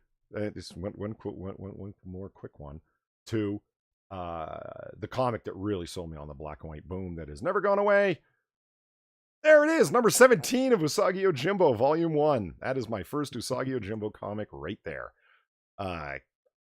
First time I read it, I loved it. I thought it was great. I'm like, oh, this is kind of like Turtles. It's kind of like anthropomorphized animals. I fell into the middle of the story. This is part of the Dragon Bellow conspiracy story arc that happens over like 7 or 8 issues. And this is like near the culmination of the story. So I'm like, I don't know what the hell's going on, but there's enough detail that you're willing to read into it and read more. This is when the Dragon Bellow conspiracy, part 5, when they're attacking the castle and everything is led to this moment, and Usagi is revealed to be like an undercover guy that was working against the Lord the whole time because he's an evil man that had conspired against his own Lord to get him killed. Just great stuff. Great story. I was sold. I was in it forever. Love it. I got in Turtles around issue 4, and I was able to track down the 3rd print of issue 2, and I had almost every issue after that, including a first printing of issue 2 that I got in a collection, and I sold it for $750. Really? Yeah. Fuck. But I bought this big collection of Amazing Spider-Mans, and it had some magazines in one of the boxes. And I bought it all for $200. So I had Spider-Man like 75 through 300 and something. It was amazing. But there's some great black and whites. I told you about Samurai Penguin, right? And yep. Blackthorn did almost entirely black and white. So did Early Eternity and Amazing Comics. Eternity did a horror book called Fright that was pretty popular in the 80s. And let's not forget the big ones like Walking Dead. Yeah. And of course, the Teenage Mutant Ninja Turtles were the big one. Speaking of, I say that I actually have that brought up right now.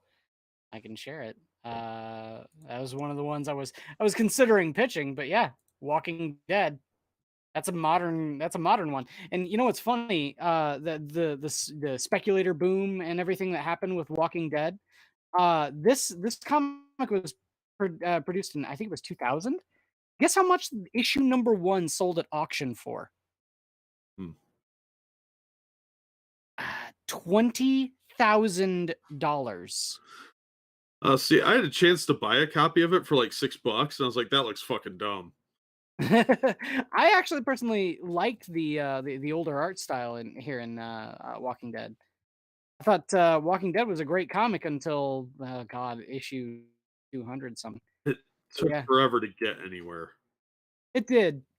It's a very slow burn comic, Yeah. but if you like overtime character development and stuff like that, this comic has a lot of it, and the art is fairly good. I mean, Cynical Lindsay and I have talked about Walking Dead quite a bit, and I know she reads the comics, so yeah, this is one hell of a black and white special. I mean, you go back here. This is the original cover of the first issue. This is the one that sold at auction for $20,000.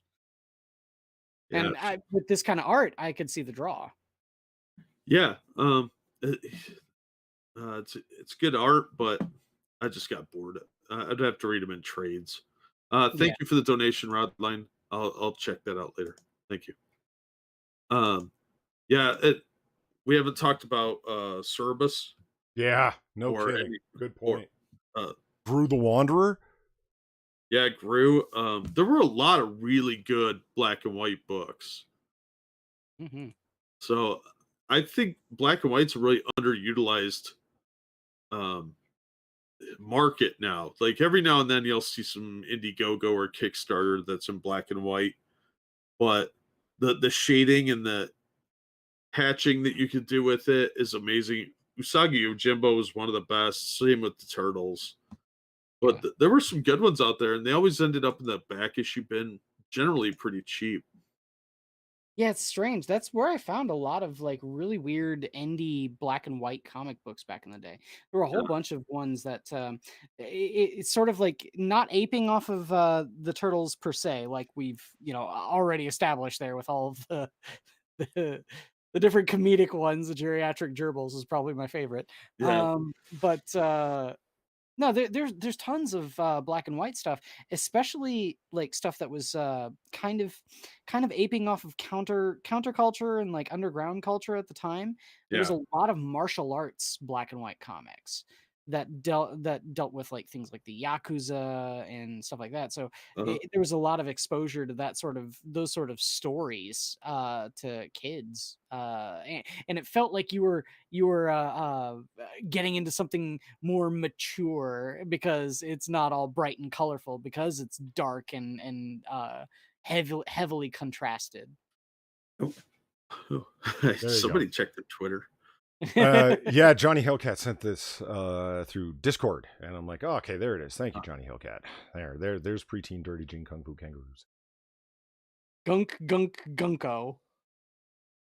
Another often overlooked thing is that during the big indie boom of the '80s, which was really brought about by TMNT, Yeah. Yeah, a lot of the indie books that were coming out were also adult oriented because Yeah. the underground stuff uh, that was like real big in the 60s and 70s, that was usually like printed on photocopy paper or low end shit, transitioned into adult porn comics. Mm. And those were really, really big in the underground scene from like 87 till about 91. yeah. So you could find stuff like Doll or Forbidden Frankenstein, stuff like that, that were just like a couple issues each. They might do one or two miniseries and then they just vanish. But you saw people like Slave Labor Graphics getting in on that. And shit, what was the other one? Kitchen Sink Mm. Press, a bunch of like underground stuff that even sounded underground. Oh, So and one you turned me on to when I was talking about the Magdalena from over on Antarctic. Nun, help me out, Jack. a warrior nun? What? Yeah, Warrior Nun, Aurelia. Aurelia? Yeah, Yeah. that done through Antarctic, black and white, more of an American manga style. But the point being, black and white, man. There's lots of options from smaller press companies. Is there a reason we all still Oh yeah. buy black and white stuff because a lot of it's really, really good? You know what I mean? It's just Yeah. Like Assassin pointed out Faust and Poison Elves. There was a lot of really cool, edgy stuff back then that still holds up reasonably well. And even stuff that isn't really all that edgy, like Elf Quest, that's produced in black and white. And Those elves were fucking creepy. They were weird looking. Well, it's your typical sort of 80s fantasy sort of look and feel. No, they all everybody in ElfQuest looks like Lacey Green and Stewie Griffin in drag. Okay, that's a hell of a mental image. Sean Oh Uli man, says, I don't know, man. I think I'd still nail drag Lacey Green. I'm just saying. Sean Uli says, "Hey guys, first time watching comic book curation. Well, thank you. Thanks for stopping by. Yeah, Glad to have you here." And Yeah. Jamie Patterson says, "Yeah, Patterson says, Merry Christmas to all you people. Merry Christmas to all of you as well." yes. Merry Christmas. And I forgot to cover one thing that we definitely should talk about. So we're going to veer away from the black and white thing, and then come back to it with more modern stuff. Unless you want to talk about some of the older stuff before we go away. Well, we got that article, right? Oh yes, we do. The greatest of all time, that one. Yeah. Yeah, okay. Really quick, formerly Rodline, thank you very much for the $3. Batman Black and White, in my honest opinion, had some of the most interesting depictions of the Batman. The black and white suit the character well. Yeah, it does suit the character well. It Batman works with black and white in a big way. It's like, think about even extremely desaturated Batman works really well, like the Long Halloween. Yeah. You know what I mean? Where it's reliant upon the shadows, like it's almost like Caravaggio in terms of like it's not so much the few things that do make it through all of the shadows are what create the image, you know? Yeah. Yeah. That's how Todd McFarlane always wanted to do Spawn, but Spawn needed to go around and do stuff, so he had to draw the full image. And it wasn't until like the animation where he was able to actually go to the nines with the stylization. Wow, did you ever take the words out of my brain? Because I was just about thinking, man, he must have really felt that it had come to where he wanted when you look at the HBO animated series, because it's just an awesome shadow fest, man. It's great. Oh yes. The contrasts, they play so well with the contrast in the HBO the 3 seasons of the HBO Spawn. Yeah. That Is that up on HBO Max? Do you know? I don't know. I don't know. So I mean, I have it on DVD, so I don't even need to worry about it. But. Yeah, I mean, I have mine on hard discs that I got from perfectly legitimate sources, but excuse me, if people listening, if you want to watch something that's kind of, it's definitely more adult oriented, very interesting, like very faithful to McFarlane's vision. I mean, for God's sake, he introduces each show live action, right? You remember, like, no, actually, that stops after season 1. Does it? Yeah. Okay. It's just like him in like a castle or some like wizard's laboratory, or more like a dungeon, I guess it would be, of him going, so turn down the lights, get the popcorn, let's enjoy Spawn, words to that effect, being able to do the really like dark side of it. Violator becomes a very, very dark character. The whole pact he made with Melbuja becomes much more ominous. You know what I mean? If you've seen the 1997 Spawn movie, you're like, so this is what happens when Hollywood gets a hold of a good idea. Yeah. Well, it's funny actually. In the DVDs for that series, there's like interviews with Todd McFarlane, and apparently there were tons of places that pitched the idea to do like a Saturday morning cartoon style Spawn. Oof. But he turned every single one of them down, and he boiled down the pitch to a single question: can I say the word fuck? And HBO said, yeah, sure. Yeah. And that's why I was asking if it's on HBO, but Pete says that the whole thing's available on YouTube. Oh, really? Yeah. And if so, fucking sweet. Yeah. Then watch. Check it out, guys. Yeah, absolutely. Al Simmons' Spawn is voiced by Keith David. Oh man, fuck yeah! And he goes full Keith David, like he doesn't even bother to do anything about, get out of my face before I permanently introduce your ass to your mouth or whatever. Like Jesus Christ, face to your colon. Your face to your colon. Oh my God, I did not know who was doing the voice acting. I just remember thinking like, Jesus Christ, that guy's got the voice of authority and grit. You know, and then I heard Goliath, and I thought from Gargoyles, and I thought this is fucking awesome. And that's when I started to notice the name Keith David, and I'm like, the guy from Platoon? Yeah. Yeah. He's one of the greatest voice actors of any generation. Absolutely. Of all time. Yeah. Yeah. Hands down, my Yes. favorite voice actor next to after Kiefer Sutherland. No, the other way around. Kiefer Sutherland less than Keith David. Keith David's number one. Yeah. He just wow. And I would go so far as to say he kind of outdoes a little James Earl Jones. Now I know that's sacrilegious. Everyone loves their James Earl Jones, and I dig him too. But Keith David has that resonance, man. Like he says something, like it echoes on its own. You know, he's just got that great voice. Let's see. Hey, Cynical Lindsay, how's it going? Merry Christmas.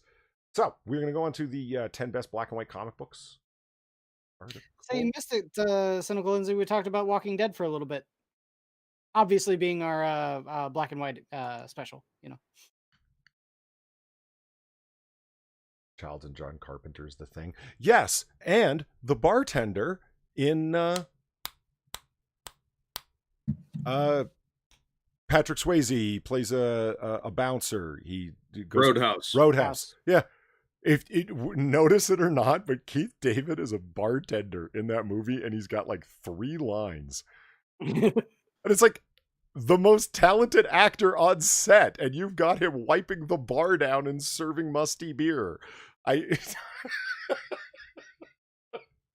Okay. For some reason, when I think of him as a screen actor, I always think of him as King from Platoon. Like that was his character's name, because he was just so. I mean, Keith David has crazy charisma, whether he's on screen or just doing the voice thing. And when he's telling Charlie Sheen, he's like, "Oh, we got us a superhero here, a vigil, a guy who volunteered for this." He goes, "Let me tell you something. You get out of here every day of your life, gravy." Fucking gravy, you make it out of here. Like he makes the lines memorable by the way he says them. You know, If Keith David and Tony Todd ever did a movie together, you might as well just end the world. You can't get a better thing than that. Good call. Yeah. Okay, so let's check out this article. Actually, I want to do one thing really fast because a bunch of people have been talking about it. This thing, Jack. We should have talked about it earlier, but so those of you that know have heard about this story, and it's been going on for a while. Mark Waid being sued by our boy Zach, Richard C. Meyer. Richard C. Meyer announced his decision to, quote, voluntarily dismiss Jawbreaker's lawsuit against Mark Waid. He voluntarily decided to withdraw it. He was suing him. Super quick story. He wanted to publish a comic book of his own creation called Jawbreakers. Went to a Texas printing house, publication house. It's well known for publishing lots of stuff. They published a Warrior Nun, like I mentioned earlier, and a fuck ton of other things. They agreed. They had an agreement in place. Mark Waid calls, and Richard C. Meyer argues that he engaged in interference with his contract, and Antarctic Press pulled out of the deal.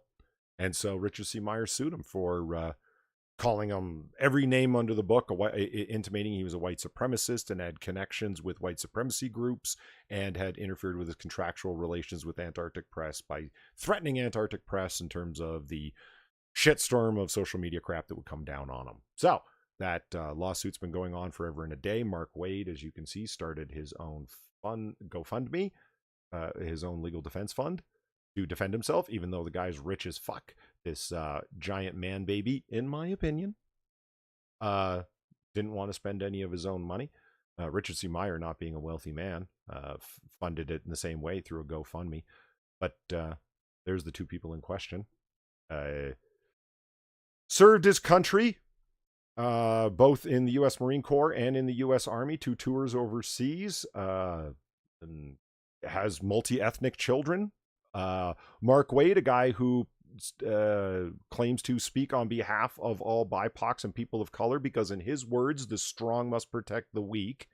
An actual quote from him into why he does what he does. Super feminist, social justice warrior type who declares everyone to be a racist who doesn't agree with him, in my opinion. I think that one's quantifiable. So and this guy just really digs comics, especially military oriented stuff, GI Joe, that kind of thing. Created his own comics and stuff, and so they've been embroiled in this lawsuit. And here's the summarized statement that they both agreed upon. Joint statement from Richard Meyer and Mark Wade, published on the Patreon account. On September 19th, 2018, the plaintiff Richard Meyer filed a lawsuit in the Western District of Texas against defendant Mark Wade, asserted claims of tortious interference with a contract and defamation arising out of the intended publication of a comic book by Antarctic Press entitled Jawbreakers. Following judicial discovery motions in practice, First Amendment complaint was filed on July 19th, and it was recalled, and then it goes on and on.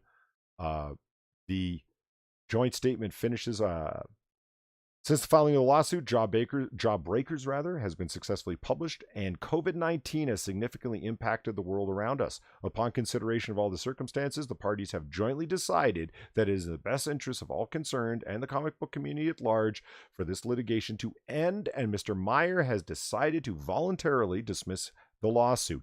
Neither party has admitted any liability or responsibility, can claim to have achieved any victory, and both have agreed to assume their own fees and costs. With the dismissal of the lawsuit, the parties have executed a confidential agreement and have no interest in continuing this dispute in the public arena or anywhere else. So don't ask them about it. What I find interesting is that Mark Wade's attorney, couldn't resist doing this, and this is what a scumbag lawyer, Mark Zaid Esquire, would do. The comic book defamation case, defamation and tortious interference, you scumbag fuck. You deliberately dropped one part of it. Deliberately. It wasn't just a defamation case. This is what the Nerdist did. When Mark Wade was interviewed on the Nerdist, they said, how can you defame someone who goes around saying the things that he says? And Mark Wade goes, yeah, I know, right? Acting like he never called up Antarctic Press and tried what he tried, in my opinion. You know what I mean? The defamation case against my client, Mark Wade, that related to Comicsgate. Oh, did it? Or did it relate to just Mark Wade having a beef against this guy who, how dare you go publish your own comic after we told you to go do so? Remember, you don't like what we're writing, go write your own comic. He did, and so you tried to get him his publication thing canceled. Oh yeah, connected to Comicsgate, Mark Zaid has been dismissed with prejudice. Is that what this says? Is that what this says? Those words don't appear there. Dismissed with prejudice. No. That's a court's decision when something is dismissed with prejudice. They voluntarily decided to do this. This is a lawyer in action, trying to act like we won, but words that aren't actionable. Well, Wade can't say he won, but his lawyer can. Right. Exactly what I'm saying. Mark Zaid, dude, this is beneath a professional to carry on it. It's beneath you. You declare yourself to be, and I'm not kidding, a super lawyer. I successfully did this thing and that thing. I'm a national security lawyer. I'm involved in all kinds of whistleblower accounts. He was the first guy to jump to defend the Trump whistleblower. You know, all that stuff that amounted to nothing but a whole crap load of hearsay.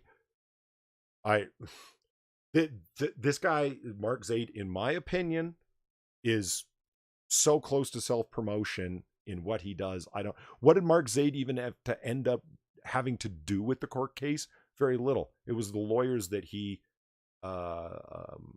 assigned, dealt with in Texas that dealt with it. This guy in Washington, D.C., residing in Northern Virginia, unless he can afford the multi-million-dollar places inside of Washington, D.C., which I bet you he can with the money he pulls in. I mean, it's like, again, this is just beneath you to do this. It wasn't a defamation case. It was a defamation and interference with a contract case. The defamation was one claim amongst two, but let's just pretend it's only one thing. Oh, yeah, it was only about Comicsgate. It wasn't about your client fucking around with somebody else's business deals and calling them every fucking name in the book on social media attempting to defame them. It wasn't about that at all. Oh, it was about this Comicsgate movement. It was dismissed with prejudice, not according to the joint statement below. But sure, none of it's actionable, so what does it matter? And this is why a world run by lawyers would be a living fucking nightmare. Yeah. I didn't say that. I just insinuated it. Exactly. Oh, well, nothing I said is liable. And it's like, yeah, I know. That's exactly why you said it in that way. Like, lawyers are good. Um, they're good for what they're good for. Advocacy of a given position inside of a system of jurisprudence. You would never want lawyers running the world. Yeah. It would be awful, awful, awful, man. The worst parts of corporate cronyism happen because of lawyers. The worst parts of what Facebook is able to get away with by pretending to be both a publisher and a free speech platform at the same time is because of lawyers. Yep. I I say formerly Rod Line said he really, really wanted Wade to get slapped down.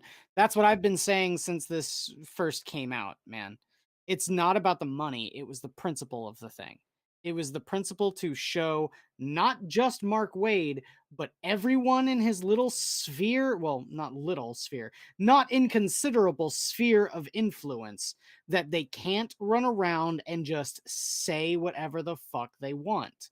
Their Well, actions have consequences. Where have I heard that before? on the upside, this was probably settled out of court Yeah. with like a payment somewhere along the line. That's what I'd be willing to bet, but they can't talk about it because of the non-disclosures. Especially Yeah. because it says it's like they will handle their own fees, but it doesn't say anything about money changing hands and that they can't say Exactly. anything about it further. This is the statement, and it's like with prejudice. Pete asked, "Doesn't that mean can't be tried again?" Yes, that they're agreeing that I will pursue nothing about this case any further, and the other person understanding that that's the case. So I guess you can use those lawyerly descriptions of it. But that's what I mean. It's like here's the statement below. Then why didn't you just repeat what it said? It's because I want to go beyond that. I want dismissed with prejudice sounds like it was dismissed like it sounds like a different thing, and you know Yeah, that. he's trying to insinuate it was thrown out when it Yes. wasn't. Yeah, exactly. But Because voluntary withdrawal sounds it sounds like he knew he couldn't win because when you read the commentary over in and around Mark Wade's Twitter account, that they're all claiming victory. yeah, of course. But the fact is that if they wanted to dismiss it right now, Meyer would have to voluntarily dismiss the case, and that would be the terms of a settlement. Is you need to withdraw the case, Yeah.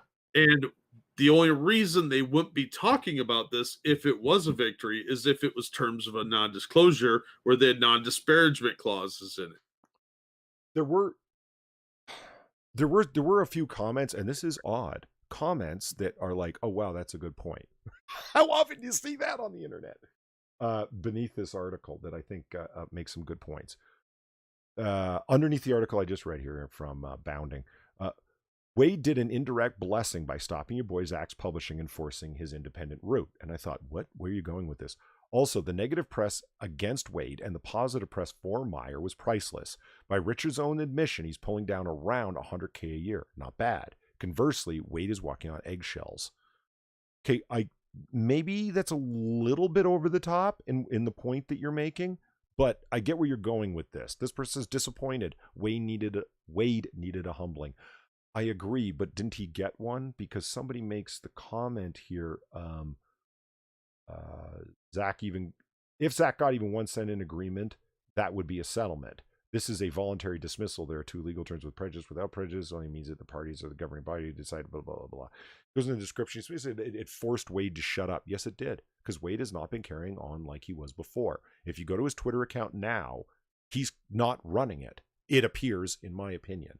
It's pages from different work that he's done over the years. Mark Wade is not rah, rah, rah. You're a bigot. We need to be inclusive in the comic books industry. A guy who never talked about these things before now. He's not entering into baby rages, in my opinion, like he's been doing the whole time. It really did shut him up. It put him, and I can hope that there's a chilling effect from this that motherfuckers will come after you.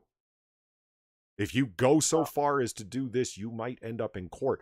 Do you have the fame and reputation of Mark Wade to start a GoFundMe to be able to defend yourself? If not, maybe you should be more careful in trying to destroy people's lives. That's all well and good, and I do agree with the sentiment involved there. But the problem is that people like Mags Visaggio are not going to get it through her thick fucking skull when you've got dickheads like Zaid saying dismissed with prejudice and trying to dismiss it as, oh, well, we won. We just can't say that we won. Because that's going to tacitly allow other people to not learn from Wade's misfortune. Yeah, I don't know. I think some people, a lot of them have shut up. Assassin said they would have said reached a settlement then. I don't think that's necessarily true because I've seen some lawsuits that ended where nobody could even mention how it ended. There's so many legal back shit because if they say there was a settlement, then Wade's not saving face. And I think he really wanted to save face on this. That's why I think it was a settlement. But at the same time, Wade had to spend a lot of money on legal fees too. So it was probably in everybody's best interest for this to go away financially. Yeah, But you're right. It's going to be one of those things where both sides end up claiming victory. even though it says And in the statement that neither one of them can claim victory, they know that all of their supporters will anyway. exactly. All the comic book industry people that showed up as soon as Mark Waid opened up his GoFundMe all piled money in because it's comics hate, right? It's like, are you, oh, this guy just spoke up against a bigot, racist, sexist, transphobe who doesn't want women or people of color or trans people in the industry. That's what they've been told over and over again. Of course, you're going to go support a legend like Mark Waid. The truth is, Mark Waid, as he's written some good stuff over the years. He absolutely has. Unfortunately, he's also kind of a overgrown baby, in my opinion, and should have taken a lot. I mean, Wade, if you really believe that, you're occupying the spot that should be occupied by a person of color or a trans person or some other historically marginalized individual. Because he's talking about writing Superman right now. That's the new thing Mark Waid is interested in after Bendis is done, is that Wade's going to take over writing Superman. And it's like, why would you steal that job? If you really buy into this intersectionalism, if you're a white person and you have a job, that means by definition you stole it by virtue of your white privilege from somebody who's marginalized. So wait, retire to Malibu or Santa Monica, I think it actually is where he lives, and you're multi-millions, and leave it at that. But he won't, and that's what I mean. It's just a way of feeling good and being angry and yelling on Twitter, because that's what his Twitter was before this suing happened, in my opinion. I keep saying that because YouTube, man, we're not long for this world, y'all, in case you didn't know it. Yeah. Well, Jesus. Hey, man, I'm not going to sit there and go on a huge diatribe because this is Polly's channel, not mine, but fuck you, Susan. Come and take me off of here. Susan Jones didn't want to go on a date with you. Don't be angry, Quiz. As far as the lawsuit thing goes, this would have been going to trial or going to court in the early 2021. And that's when Wade is going to be starting his Superman run. So this would have been really bad press for him just getting into a Superman run, then to be embroiled in the controversy being stirred up again. Mm-hmm. So it's in his best interest for this to go away, and Richard's financial interest for it to go away too. Mm-hmm. So I'm sure something was worked out. I'm just speculating, but I don't think they're even talking about it. I mean, you had... yeah, Assassin's right. Our boy Zach's principles have limits, huh? Yeah, probably. Okay, here I was looking for it, and here's the comment that I thought kind of sums it up in a lot of ways. I mean, not perfectly, but this makes a number of really valid points. A comment here. Quote, you need to understand that the process is the punishment in a lot of ways. Thanks to Zach, Mr. Wade, number one, shut up. Number two, stop trying to be the comics ethics police for the duration of the suit. Three, is very unlikely to repeat this kind of foolish and harmful behavior in the future. And four, served as an example to the rest of the comic book industry gatekeepers, illustrating what happens if you engage in this kind of behavior. Wade did not walk away unscathed. He was forced to be accountable for his words for over 2 years in the public arena. Lawsuits are personally stressful and put a cloud over a person's business dealings and reputation for the duration of this suit. There was a price paid for his actions, even if no judgment was issued by the court. I would generally agree with that, but I would add on the addendum. It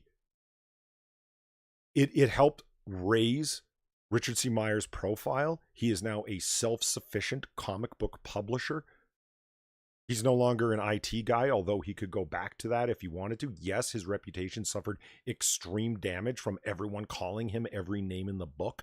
Like if you type in Richard C. Meyer, you will get Comicsgate, racism, bigotry, transphobia. You will get all the fucking things and none of the stuff that was leveled at him.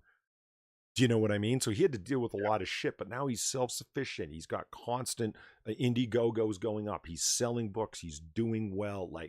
So in the end, he was able to use this to build his profile and resurrect somewhat of his reputation with a fan base that was supportive of him. So that's all good stuff. Here's where I disagree with that, though. You've got to remember that the attention span of most people, especially when they feel that they are righteous, is going to be minimal at best. These people will learn from this lesson for about a month. Guarantee you around summertime when I Am Not Starfire comes out, all of the people that are going to sit there and say, this comic book is trash because it looks like trash, are going to be called all of the racists, all of the homophobes, all of the transphobes. No one is going to learn a fucking thing. You know what would have made people learn something? If Mark Waid were to have died literally, financially, spiritually. Like, I didn't want to see him dead. I disagree with you. If your boy Zach literally looked Wade in the eyes, removed his soul, and then slapped around the corpse for a little bit, that is what maybe would have put the fear of God into these people. As it stands, no, I don't think that's going to happen. Not at all. The most successful, sorry, go ahead, Jack. I think it's important that we listen to the advice of Assassin of the Gray. Like, follow, and subscribe to the channel and all of us, because that's what we do. Yes. Yeah, well, for as long as YouTube allows us to do it. Yes, as long as we're given permission by our betters. Fuck you, Susan. Oh yeah. Speaking of which, I'm going to complain about something real quick. So here's the original thumbnail for today's episode that I tweeted out on Twitter earlier saying, hey, look, we're doing the 100th episode and then now we're going live, right? Okay, that's the thumbnail. I tried uploading it as a thumbnail. YouTube wouldn't accept it. I thought there was something wrong. What's wrong with the file name, whatever? And then I started to realize, wait a minute. Do they have an auto butt detector running? Oh, no. Yeah. Well, hold on. Let me just open this up in Photoshop again. And by the way, let this be another example. Save everything. Don't ever delete your source files. I had the original Photoshop file of this when I made it, like, what, guys, a year ago? When we first came up with this idea. Okay, so I took it and re-edited it simply by cropping the butt as so, by enlarging the picture and thus putting part of her butt beneath the frame. Upload it. YouTube accepted it. This is the thumbnail for it now. I told you they had a butt detector because they did that to my Red Sonja issue. I thought that was over cleavage. No, it was her butt. Because they did it to cleavage and butt on different issues. I mean, seriously. I don't think it can tell the difference between actual butt and front butt. Like, look at this. As long as you don't have the bottom, like, I mean, this is still her butt. This is all her butt down here. Look at the curve of her back. This is like, but, and they accepted it now. My God. It's gotten to like, yes, I've had 7 or 8 thumbnails taken down at this point. Like if you scroll through the past 100 episodes and look at it, you'll see a bunch of them that just have the Comic Book Curation logo or what happens in the first few seconds of the stream because the thumbnail's been taken down. I got an email that said it violated the terms of service. And I couldn't, they don't specify how because they never do, but it was obvious how. There was a female superheroine in a cat suit, like in a skin-tight cat suit, like a lot of the male superheroes wear, but their butt's visible, the curve of a butt, and they've got a butt detector and they struck the thumbnail down. And so now you can't even upload it and then they will strike it down later. They've got an automatic one running when you go to upload your thumbnails. So scumbag fucks like Philip DeFranco were able to create a giant following by putting titties and bikini girls and asses in every fucking single thumbnail, carrying on like a fucking frat boy forever and ever, getting all of this helped promotion through the fucking algorithm by putting everything sexually attractive that they thought they could get away with, shy of outright fucking nudity into their fucking thumbnails, and then YouTube got fucking woke, that got shut down, and Philip DeFranco says, oh, well, you know, I like keeping those thumbnails up because they remind me of what a jerk I used to be, and now I've gotten all woke, and now I don't really, you know, I don't abide by that. Is that why there's 1.8 billion views missing when you go check out Philip DeFranco's Social Blade? No, it's because they came up with a new term of service that they will strike down old videos, so then he finally deleted them. Oh, you didn't want the reminder of what a jerk frat boy you used to be, you scumbag? You were willing to cost yourself 1.8 billion fucking views by deleting them? Why? Because it was no longer going to be a help with the algorithm. It was actually going to be a hindrance, so he did it. So fuckers like him were able to get away with it for years and years. Shit like that I have never even came close to doing with my thumbnails, closes the door behind them, and then judges every fucking buddy else. Yeah. The worst kind of hypocrite. I get a little bit of rage coming from you there, Polly. I'm just saying. But the reason why episode 100 too is something that somebody said to me on Twitter. Savage Land Rogue is bestest rogue. Yes. Mm-hmm. Yes. It had to be Savage Land Rogue because it's she's a rogue that you can actually touch. It bugs me crazy. We're talking about comic book superheroines when you can go on YouTube and watch oiled up athletic ladies doing full nude yoga and softcore porn. And softcore porn. But this, guys, well, that's just that's nuts. That's crazy too town. Far. Yeah. Too far. One of them is healthy, the other's attracting the male gaze. I actually saw that the first time I went and looked. I think it was Deadwing Dork that said that you can, when I was watching one of his streams a good number of months back, there's actually full nude yoga on YouTube. And I was like, wait, what? Really? No. Yeah. I looked up. The first one I found was a smoking hot woman, athletic, shapely, oiled up from head to toe, doing full nude yoga, bending over, doing the things, whatever. It was just fat material, man. Millions of fucking views, of course. Yeah, but there's also instructions on Brazilian waxing and stuff like that you can look up too. Oh, yes, there is. And sex toy stuff, and there's insertion stuff, and also as long as it's educational, right? It's fine. Well, you can even do non-educational smut. Like I said, there's softcore porn on YouTube. But it's just behind a it's just behind a what the age gate? Yeah. Yeah, it's behind an age gate. All right, let's wrap this fucker up. 10 best black and white comic books of all time according to CBR. It's a good thing they put my man Usagi Yojimbo there. I'm okay with this. Yeah. It's he's not going to be number one, right? City, I'm sorry. And so he's not going to be number one. Right? Oh no, I don't expect him to. Want him to be. No. I never thought he. One of the great things about Usagi is that it's niche. You have to be into classic Japanese stories. That's where Stan Sakai's taking his cues from, his classic Japanese myths and historical tales and stuff like that. Yeah, exactly. That's not mass consumption material. That's always going to be small run stuff from a very loyal audience, among which I'm one. And I'm fine with that. I'm just glad that they bothered to recognize the man and his awesomeness. Love and Rockets.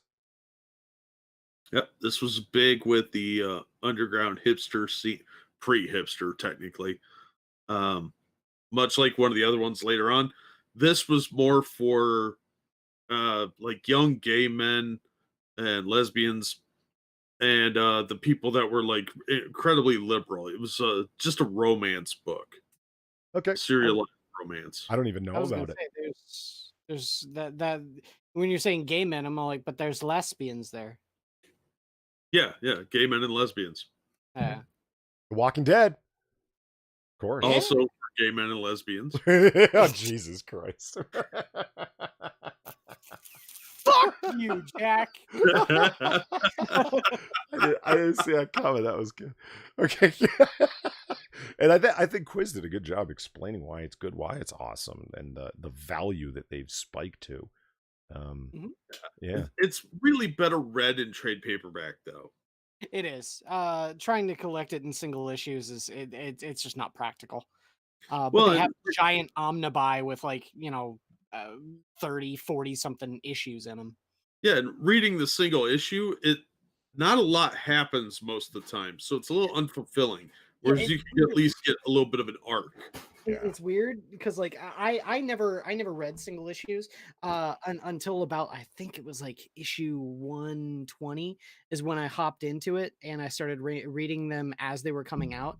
But it's funny because you're right with some sort of caveats, because every now and then you'll have an issue that just goes like a mile a fucking minute and tons of shit happens, and then it lets you breathe for an issue or two while all of the circumstances that has happened kind of sinks in, Yeah. and then it'll move up a little bit. It's very schizophrenic in its approach to storytelling.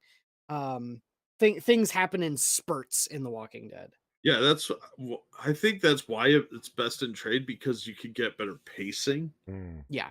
They're able to compress the issues into one story arc.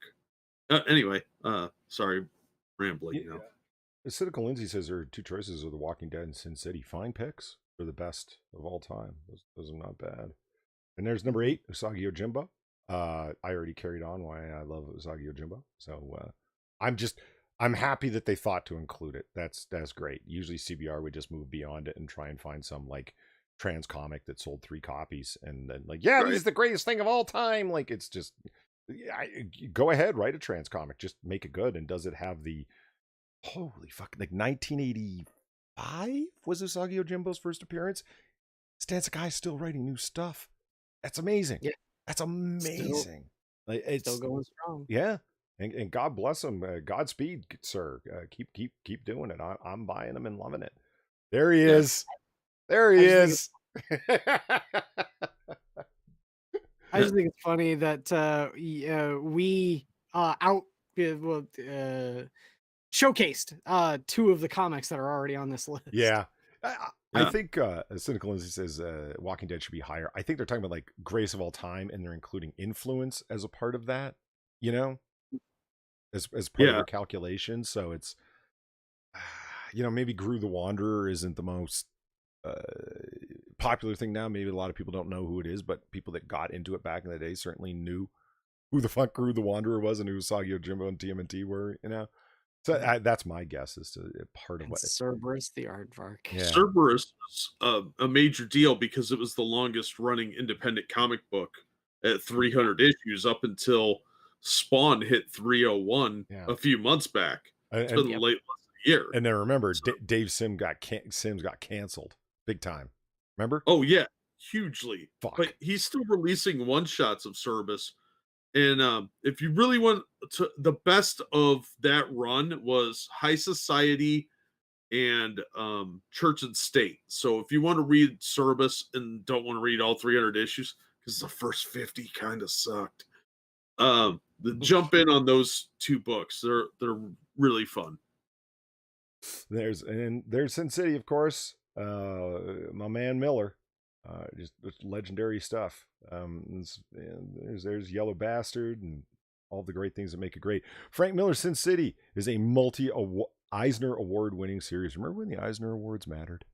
I do. Yeah. They weren't just handing them out to say, see who we gave an award to. Yeah. Stray Bullets. I think the last one that I read that really felt like it earned it was Fables. Probably. I stopped paying attention like I did with the Oscars. I'd have to, Eisner Awards. I should go back just to see who won over the past number of years to see when it's like, oh, I've actually heard of this and someone actually bought this, that kind of thing. Yeah. Stray Bullets was another underground indie one that had a real strong following. I never liked it. I thought it was stupid. I didn't realize you were a big Sin City fan, Cynical Lindsay. We should get together and do a series review. God knows there's enough yarns in the Sin City additions to multiple episodes. It'd be fun. Whiteout. I don't know anything. I'm ignorant on Whiteout. Fill me in, guys. All right. There was a murderer at the South Pole, and they send a marshal down to check it out. And she has to contend not only with the conditions that she's not used to, but it's also pretty much blizzard season, and she has to figure out who the murderer is. So it's a fun book. I think Greg Rucka wrote it. Yep. I used to have a science. It says so here. Yeah. That okay. I'm interested. I'm going to keep this tab open. There it is. Batman, black and white. Totally worth it. Inspired by classic detective noir films and comics, for which Batman owes so much of his ethos to, because he owes so much of his ethos to the Shadow, where all of that comes from. So yeah, absolutely. Great stuff. Fucking great stuff. Number 2, The Finder. Ignorant on it. Do you guys know anything about it? Nope. Well, let's see what it says. No. Jack, do you? No. Okay. An independently published comic, Finder, has been described by writer-artist Carla McNeil as an Aboriginal science fiction comic, as the stories follow multiple Aboriginal characters set up in a somewhat dystopic future, where society is primarily comprised of hunter-gatherer Aboriginal societies, all of whom now live in now depopulated cities. The series won an Eisner Award for Best Comic in 2009 and was praised by the British Science Fiction Association for its originality and the sheer scale of storytelling. It's bold. That's a hell of a... That tells me enough that I want to read a comic to see where it goes, if you know what I mean. Yeah. Dystopian stuff can be really interested. I mean, I like cyberpunk. If it's not hard dystopian, I don't like post-atomic stuff where there's mutants wandering around and, Mad Max is a classic. You know what? Ethan. You nailed it. Not Mad Max. That's I couldn't come up with an example, and that's the kind Mad Max is a classic, you heathen. Does it say if there's abo titties in this? Oh God! You need to get Beyond Thunderdome quiz, okay? Beyond Thunderdome was good. I know I'm in the vast minority in saying that, but it was a good movie. Yeah, well, I keep saying that about a bunch of movies, and no one agrees with me. Welcome to the club, man. True Detective Season 2 was the best of the whole lot. Fuck you, Matthew McConaughey. All right. And number 1, Strangers in Paradise, which I'm ignorant on as well. Anyone? This is a lot like Love and Rockets. It's mostly a romance book. Okay. The guy that used to draw this used to draw porn books. Yeah, I was gonna say it kind of looks like that. That sort of like French boutique sort of style. Yeah, Strangers in Paradise had a really strong underground following. Like for the, again, just like Love and Rockets, it had that kind of mystique that a lot of people that wanted romance comics or like slice of life stories really got into, and it was very, very popular with that crowd.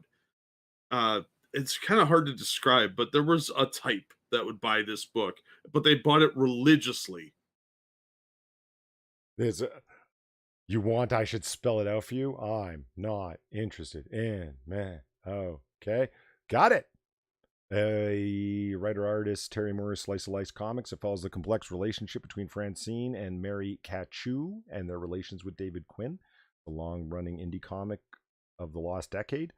Primarily a dramatic comedy about a love triangle between two men and a woman. No, excuse me. 2 women and a man, and apparently one of the women is not interested in the man.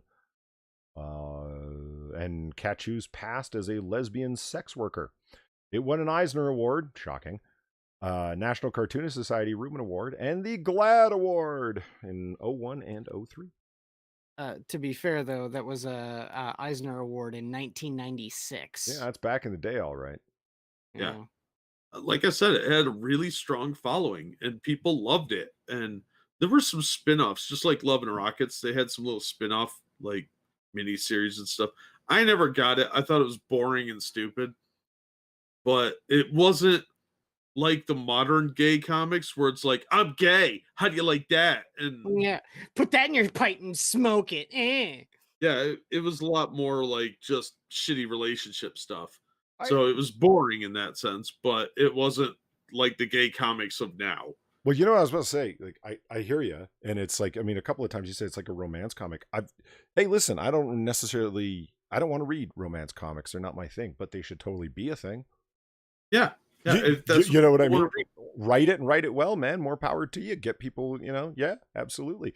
Because shoehorning in, frankly, stereotypical and condescendingly girly things into superhero comics trying to get a female readership is dumb. It's a bad Yeah. business idea, and it just doesn't work. And it's really insulting. I remember when Ethan Van Sciver, of all people, remember the cat covers when Captain Marvel was about to come out? And they did a series of 5 or 6 cat covers. And the cover of Daredevil, the variant cover, just had a cat and nothing but a cat on the cover. And Van Sciver said, look at this. He goes, no man who's buying Daredevil wants to buy this. And any woman who's buying Daredevil doesn't want cats in it. And I'm like, well, that summed it all up, didn't it? Pretty much. Like, I'm not saying all women want to read romance comics because they don't, but I'm saying those that do, they should be written and they should be written well. I've got nothing against romance comics or all kinds of different sequential art. The idea being, though, is like, oh, okay, well, superhero comics sell the most of American comics, so therefore let's shoehorn all those social ideas into them and pretend some phantom audience is going to show up. No, all you've done is wreck the sales, reputation, and industry. Well done! So, gentlemen, should we talk about what, like, we think the best, or at least our pitches are for great comics, great black and white comics? Sure. Well, geriatric gerbils, obviously. Oh, yeah. Well, Yeah. Speaking of True Detective Season 2, there's my background wallpaper. Get the word, sir. Watch True Detective Season 2. It's awesome. It's some of the best neo-noir in the last 20 years. Anyway, who would like to go first? Oh, you know what? I want to throw a couple of things out that are totally not. I'm gonna jump the gun. We've already talked about these things before in previous episodes, but I want to reference them now. Unwrapped. All comic companies should do this. It's fucking fantastic. It's the inking, and the color obviously stripped away, thus unwrapped. And then the penciler has a chance to go back and sketch in some shadows, if they will. You know what I mean? And that's kind of what you see going on. They are epically good. They are so awesome to look at. It's them stripped down, unwrapped, seen anew for the first time. But they have all of the word bubbles, thought bubbles, narration bubbles going on as per normal in a comic. And they are so fun to read. And I end up classifying them as like reimagined black and white comics, and I fucking love them. I love this whole Unwrapped series. They did it with so many different Batman. This is Court of Owls, but I think my favorite one is there it is, because I'm a huge David Finch fan. And I pitched this one time before, and holy shit, look what Finch pulls off. Look at this fucking epic awesomeness. I mean, have you seen the Marvel ones? No, I haven't. IDW did them. I think they're called artist editions. Okay. They've got some from Claremont's run of X-Men. Really? From, John Byrne and who's the other one? I want to say Terry Austin, but that's not right. But yeah, there's a couple of them that they've done. I almost bought one, but it's like $90. I'm sorry, I had money back then, but I was like, nah, I'm not buying that. What do they call them again? Artist editions? I think they're artist editions. I'm gonna look into that. That's interesting. IDW publishes them. Okay. Is it really look at this? Look at the detail. Hold on, let me go back here to the Batcave. Come back. Come back, Potato. Come on, Potato Power. It's trying. Oh no, it froze. Okay, there we go. Look at the look at the is anyone wondering why David Finch pulls in $500 page rates? I'm not wondering. I get it. I think they're paying him too little for $500 page. I mean, Finch is just like he's what would the word be? Like the industry can't afford him, if you know what I mean. Yeah. It's easier Yeah. just to get like a Tumblr artist or a DeviantArt artist to do, because I mean, look, it's just look what he's capable of with just a fucking pencil. Holy shit, David Finch rocks. Whew. Yeah. I mean, he's still no Jim Lee, but god damn, he's right on Lee's heels, man, in my opinion. Right. And interestingly, neither one of them are my favorite artist. As good as I think they both are, I will still take Rick Leonardi over either one of them. Go figure. Mike Grell's. You know, Mike Grell. Yeah. I think that's why it's always important, whether you're talking about music or comics or whatever, to distinguish between the best and your favorite. Because sometimes they're the same, but a lot of times they're not. I think David Finch is definitely one of the top talents of this generation, though. Yeah. Like, I think David Finch probably on a technical level is probably better than Mike Grell, but I will say that Mike Grell, in my opinion, I like his art better. Yeah, I like the clean style that he does. Mm-hmm. Yeah. And just nothing wrong with that. I mean, there's like I said, Rick Leonardi is not as good of an artist as David Finch is, but I like Leonardi better. It's just whatever, man. You know, that's how taste works, right? Okay, so gentlemen, which one of you would like to go first for a black and white pitch? I can go if you like. Yeah. Okay. Let me just drag you to the center of the screen. Stop sharing for me. Focus on you. Totally professional. Oh no, not that one. Not that one. That one. There we go. You're on, Quiz. All right. So my pitch is written by Gordon Renee and art by Colin McNeil. My pitch is Blood Quest. It follows the story of a captain of the Blood Angels Space Marine chapter who is tasked with an impossible defense of a planet against invasion by the orcs. And he is given a relic of the chapter called the Blade and Carmine. But in the battle, he is grievously wounded, and he only finds out later that he is removed from the field of battle and survives, only to also discover that the Blade and Carmine is missing. And because he lost this relic of the chapter, the Blood Angels send him and a small contingent of the remainder of his company into exile to find the Blade and Carmine. And this is actually told over the course of 3 books, but eventually it leads to some really strange places within the Warhammer universe, including these space marines having to walk amongst mortals and try to blend in as just regular men, even though they are, post-human genetically engineered super soldiers. It's a really interesting story. It really delves into character studies of the leadership of the Blood Angels and also their failings as both men and supermen. And I thought this is an amazing series. It was just recently, actually, it's kind of ironic. We're talking about black and white. This is just recently been re-released colorized. So if you're not too into the black and white aesthetic, they do have a color version of Blood Quest.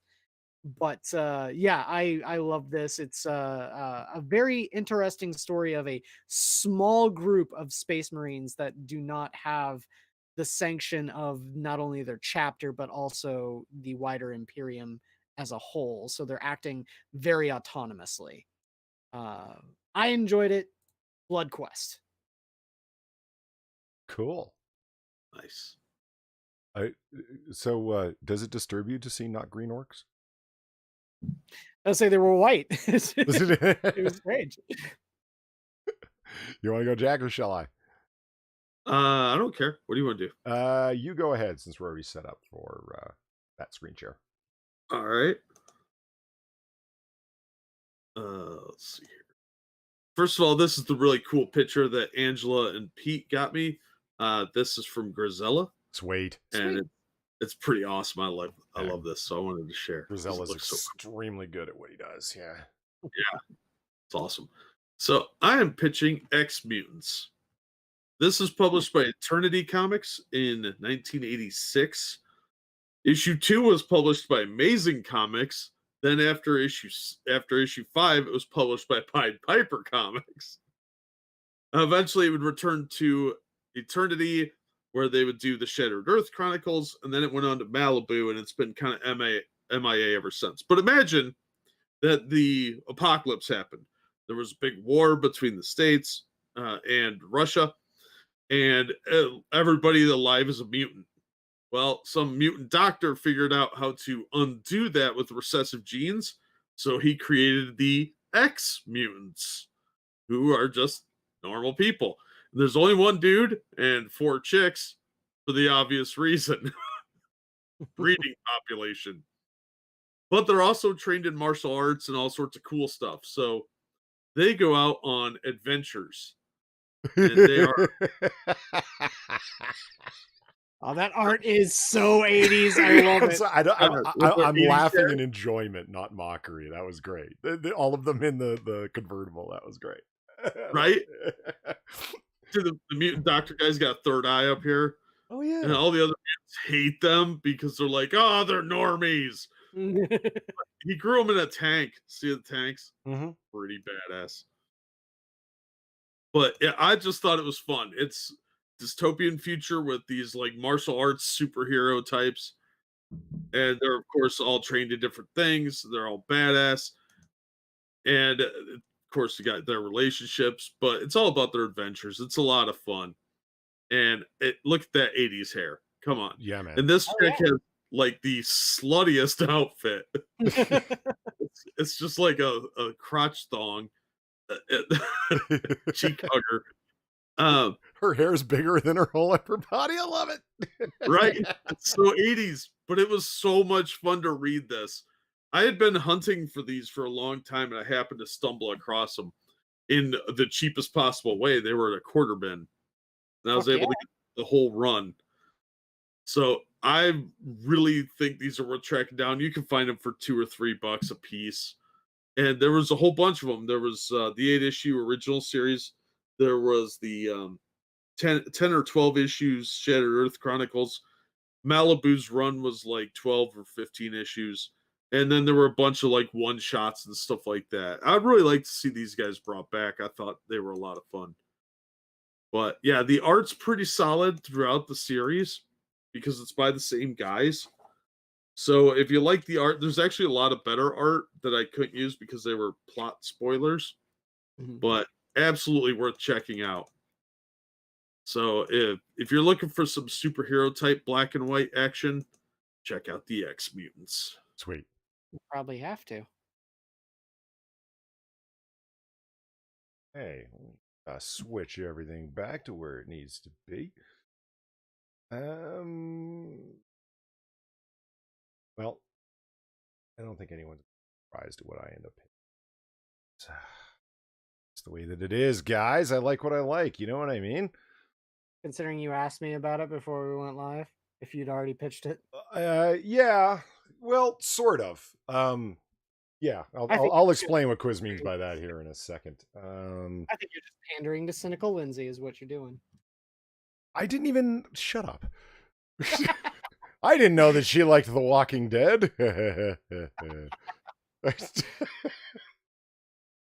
I am pitching Sin City, A Dame to Kill For. It is not my favorite of the Sin City yarns, as Frank Miller calls his stories, because he's awesome. My favorite is The Big Fat Kill, which I pitched way, way back in, what did you say, quiz? Episode 6? Episode 10. Episode 10. Because Dwight is my favorite character in the Sin City universe. And he has the greatest line. It's time for the kill, the big fat kill. It's noir speak pumped up to 12 is great. But A Dame to Kill For is a lot of the story arc that happens through. I mean, here's Dwight in a different one of his iterations. It's another hot night, dry and windless, the kind that makes people do sweaty, secret things. Miller, fucking Miller. Like, it's that hard-boiled language, man. I can never get enough of it. If you're into the style, it's just fantastic. And he's spying, taking pictures, as it does happen in the movies, or in the movie Sin City: A Dame to Kill For, Sin City 2. This contains part of those stories, but then amplifies a lot of them. Spreads out, gives more detail, and you get to see the emotionalism that comes through a lot of it. I mean, look at this as he's like crying and you know, putting the suppressor on his gun as he's deciding to kill this woman that he's just slept with because he feels that he has no choice and so forth. It's just fucking fantastic. The style, it's really intense, obviously extremely stylized. You only see exactly what you need to see to get the point across. It's all about that heavy duty contrast, and it's all hard boiled as fuck. I'm kind of concerned that I'm going to flip onto a page with nudity, so because it can happen on any page in a Frank Miller comic. I mean, I just love the difference between the black and the white, and he really makes it work, and the text just flows and just reads. It's just great. Can't recommend it enough. Sin City: A Dame to Kill For. There's a whole bunch of yarns, story arcs that make up the whole Sin City universe. There's That Yellow Bastard, there's the Big Fat Kill, there's A Dame to Kill For, and then there's one-shot yarns. There's a whole bunch of them. But if you want somewhere to start where you can read back and forth, yeah, I would either recommend A Dame to Kill For or The Big Fat Kill. Both of them are where the first and second Sin City movie drew heavily from, but you see how a lot of stuff had to be left out. And then other little material like stuff about Marv and so on brought in, and Harrigan brought in just to make the stories fill a full 2 hours on screen. Sin City are great comics, still standout classics. I still go back and read them every now and then. And for modern black and white, oh yeah. I mean, look at this image. Look at the sexy woman standing in the Venetian blinds, and it's just like literally nothing but black and white. No grays involved. Love it. Mm-hmm. And it's Cynical Lindsay says, yep, plenty of titties in Sin City. Yes, and other things as well. But yeah, stuff that YouTube does not like, unless, of course, it's educational. Yeah. I mean, we're behind. I don't understand why this isn't educational. I mean, yeah, we're doing commentary, criticism, analysis. What's the fucking problem that there's some saucy material in it? We're not showing adult comics, if you know what I mean. Yeah, we're promoting literacy, right? Yeah. I don't really get where all that stuff comes from, but there it is. Robert Rodriguez used Miller's books as a storyboard for the movies, at least for the first one. So did Zack Snyder for 300. Yeah, you got a good comic when you can manage that, and Robert Rodriguez should serve as an example of when you have a great comic book and you're adapting it. It's not like a literary book. You have it storyboarded out and laid out and paced out already. Take the fuck advantage of it, as opposed to just taking a few core ideas and then giving it to one of the 30 people that write all the scripts in Hollywood and turning it into some fucking coagulated nightmare. Yeah, I made up a word there. What would a cluster fucketry? I don't even know what to call it, whatever the fuck they do with it. And people get angry over canon. Well, yeah, because you're just taking some of the general ideas and fucking them up. Ego the Living Planet is not a guy in Guardians of the Galaxy. It's actually a full-on... This is how you just upset people and confuse people, and no one understands why anybody cares about these characters. Well, because you're not using the characters that made them interesting in the first place, are you? Think about it. In any case, that brings us to the end of episode 100. Triple digits, boys. Yeah. Yeah. And There's for 100 more. yeah, I mean, we skipped over a number of episodes, but then we did like episode 99.1, 99.5, 90, episode 77 Redux, just Jack and I, because we missed episode 77. Yeah, all sorts of stuff happened. We have there's a few lost episodes that we made up for because of some, I forget what the hell even happened there. But yeah, here we are. We're at full 100 episodes at this point. So I think the thanks are obvious. I want to thank everybody who donated in a big way. It really helps the keep the show going. But because we're at episode 100, I really got to thank everybody for sticking with us this long, for showing up week after week, and for wondering where we're at when we can't, because of IRL scheduling and real life stuff crowding in, and can't do a show. People are on Twitter asking, where are you guys at? I don't ever feel badgered. I feel like, oh, wow, you actually are wondering where the show's at because you want to watch. The amount of people, guys, that say that they don't even read comics or like comics, they just show up to hear the commentary and kind of learn something and hear about our passion about it. That amazes me. I love hearing that. Reading the comments and stuff below. Oh, it's a great thing. We did it off stream, just talking, and decided to turn into a show, a full 100. And Jacob Jett was as wrong as a person possibly can be. I mean, yeah. And so I thanked everybody, but I didn't thank the two most crucial people here, and that's Jack and Inquisitor. I mean, you guys are great co-hosts. What can I say? The banter's fun. I look forward to doing it all the time. If it wasn't a big ball of fun, fuck, there's no way we would have gotten to 50, never mind 100, man. I'm here because it's a blast. So thank you guys for being here the whole time. So, gentlemen, any final thoughts? Go out and read Teenage Mutant Ninja Turtles because they started the black and white thing for the 80s, and it still holds up pretty well. And also, thank you for the donations and all that you guys do to support us. It is greatly appreciated. I also would like to thank everyone for the donations, for the support, watching and enjoying. We do this because it's fun, but we are encouraged because of you, and Well said. it's always a great thing. Also, I also want to take this opportunity to just see, hey Polly, are we going to reboot Comic Book Curation? We're going to call it Comic Book Curation Volume 2, Issue 1. The Marvel method. NBC. Yeah, we create the first episode collector's edition that everybody needs to have, and somehow increase the cost of showing up just because it's a number one. Fuck. Yes. No, we're not going to do that. That's exactly what drove Marvel into the dirt. we're gonna do multiple number ones, but it's all just the same episode. The content will be the same, and it'll just have different thumbnails. We'll introduce a female character that's completely unlikable and who says biggins all the time. Well, Polly already does that. Really big. Inbigonate is the word you're looking for. It's a perfectly cromulent word. Yes. And on that note, thank you very much, guys, and Merry Christmas. Merry Christmas. Merry Christmas. Everyone.